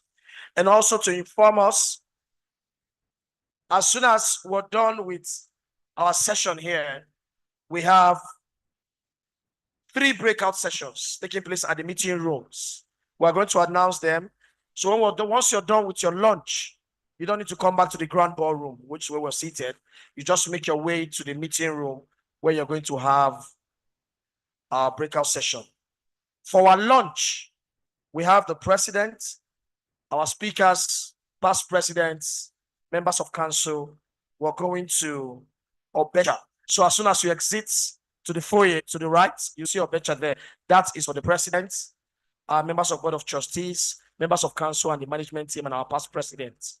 Please, the first time we went for tea break, some people were where they're not supposed to be. Please, so that we avoid people coming to checkmate you and tell you to leave an environment. We are noble people, so we don't have to start pushing ourselves around. For fellows, we have all our fellows taking their lunch at Akacha, just also at the foyer to your right. Then for associates, probationers, and students, we are taking our lunch at the Coconut Garden. Coconut Garden.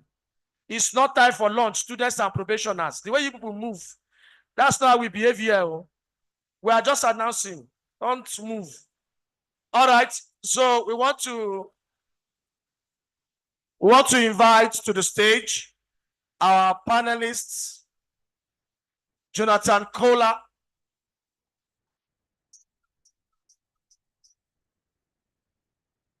so I'm going to be inviting the president to be joined by the first and second vice president to present plaques.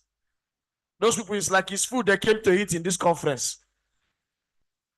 So Jonathan Kohler, you come back to the stage. The managing director of ASO Savings, Riskatu Ahmed, can we have you back on stage? Dr. Samson Agbato, please, can we have you back on stage to receive your plaques? Igo, do we have the plaques?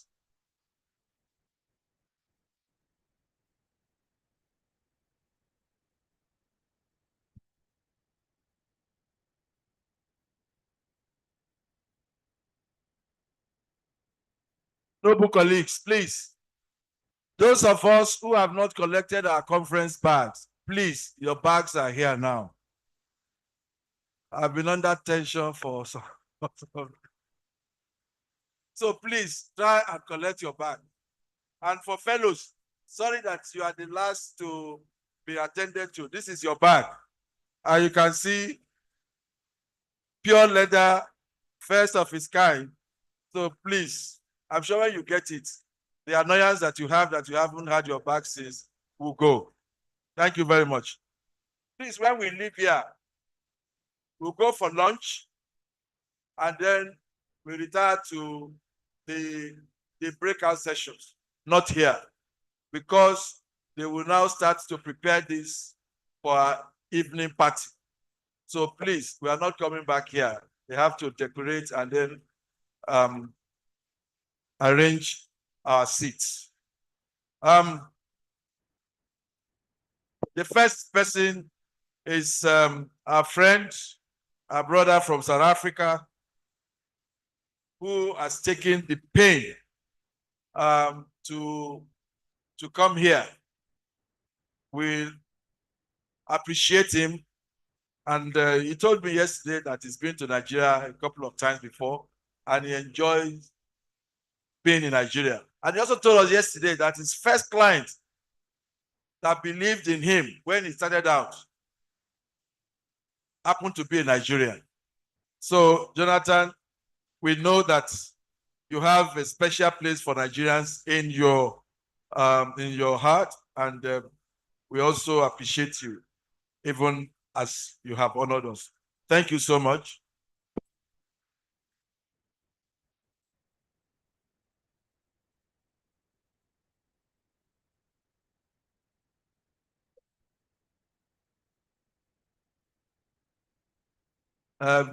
Managing Director of ASO Savings, I think she was ably represented. Oh, sorry. Thank you so much for that insight. We hope that you'll be able to take forward some of the insights you gave us. And if you are doing that, rest assured that as a professional body, we are behind you. Thank you.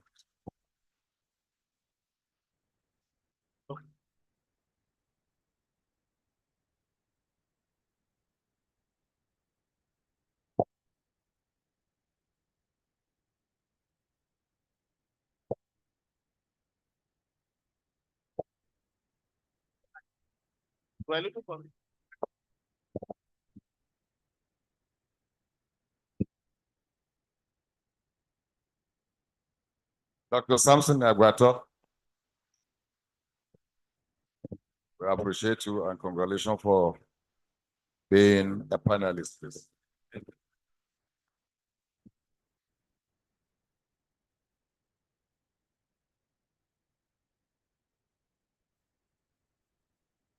Mrs. Tolu Dinma Okoji. Please, can we give a round of applause to this young woman? For those of us who may not know, she is the daughter of one of our fathers in the profession, Chief Kola Komolide. That's the daughter, and she's taking over from where, although her father has not retired, he's probably semi-retired, but she has taken over. Please, can we appreciate her? And even her level of involvement, even the intellectual contribution that she's bringing on board shows that the younger ones actually are the future. So thank you so much, Madam. Thank you.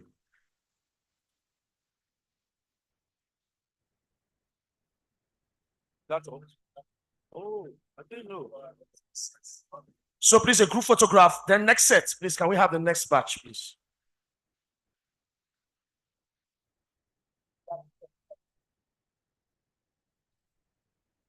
So please, can we just come up to collect our plaques? This is Sofia Valua, Gabriel Igbe, and this is Sofia Valua, Bunu Mustafa Babangida. Please a round of applause as you make your way to the stage.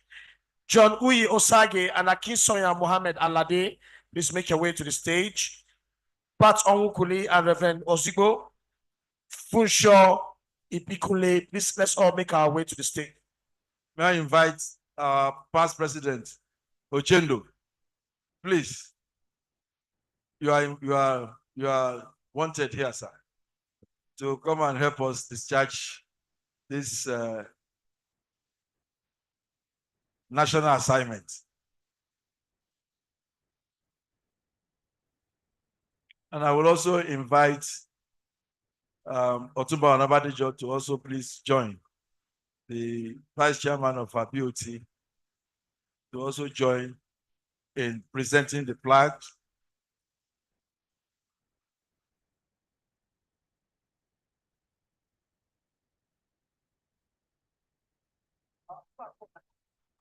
Please, let's be.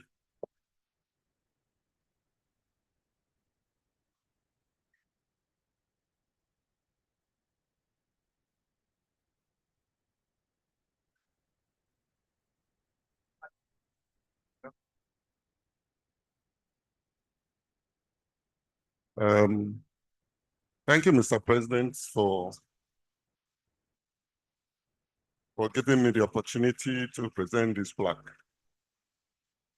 On behalf of the institution, I wish to present this plaque to John Uyi Osage for the wonderful lecture you gave us this afternoon.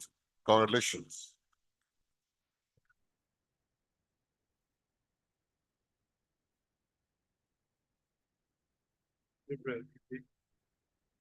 Without wasting time, ESV Gabriel Igbe, thank you for giving us your time and lecturing us this afternoon. Congratulations.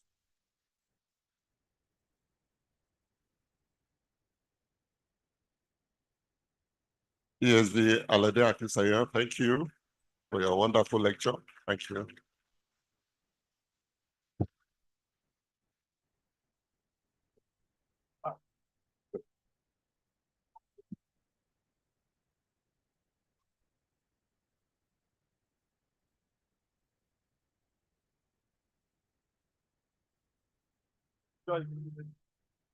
ESV Ponsho Ipukunle. Thank you very much. But please, when they offer you 2.5%, don't accept it as facilitator. You can still insist on the 5% and they will pay it. Thank you. This is on behalf of the president for a very good presentation that you have made this afternoon. Please keep it up and congratulations.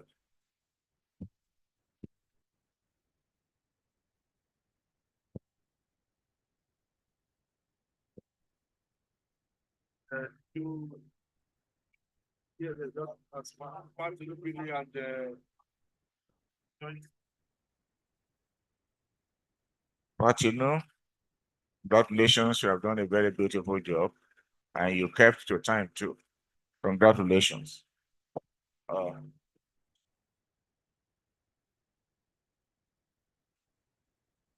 May I invite one of our guests, our special guest, Dr. Sonny, please, can you join us and help us to present this last flag?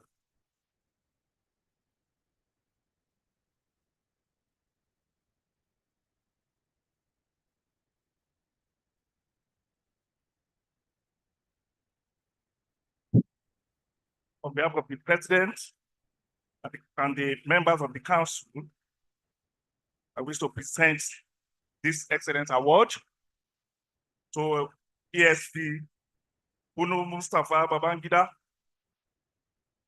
as co-paper presenter on the paper titled Analysis Circular Economic Strategies and Green Financing. Thank you.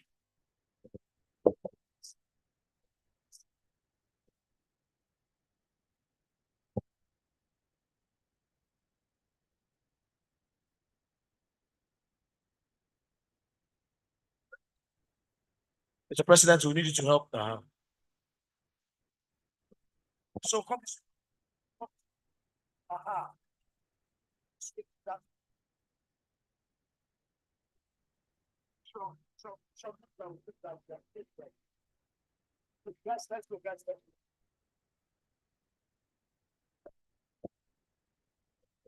Please, can we give them a round of applause? Thank you very much as they make their way back to their seats. Thank you. Thank you, our past presidents. Yes, so we're leaving for lunch now. Breakout sessions.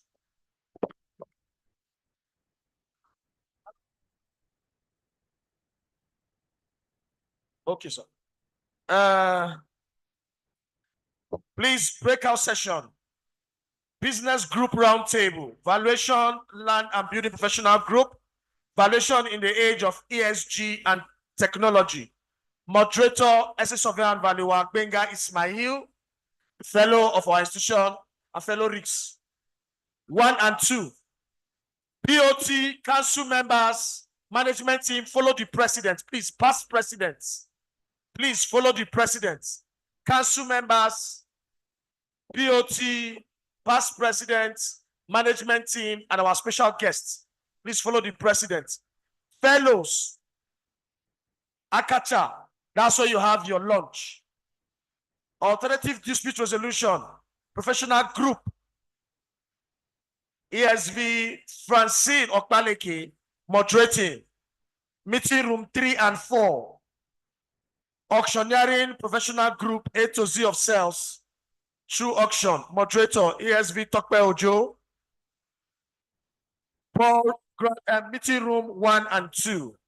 Please carry all your personal belongings. We are not coming back to this hall. Thank you.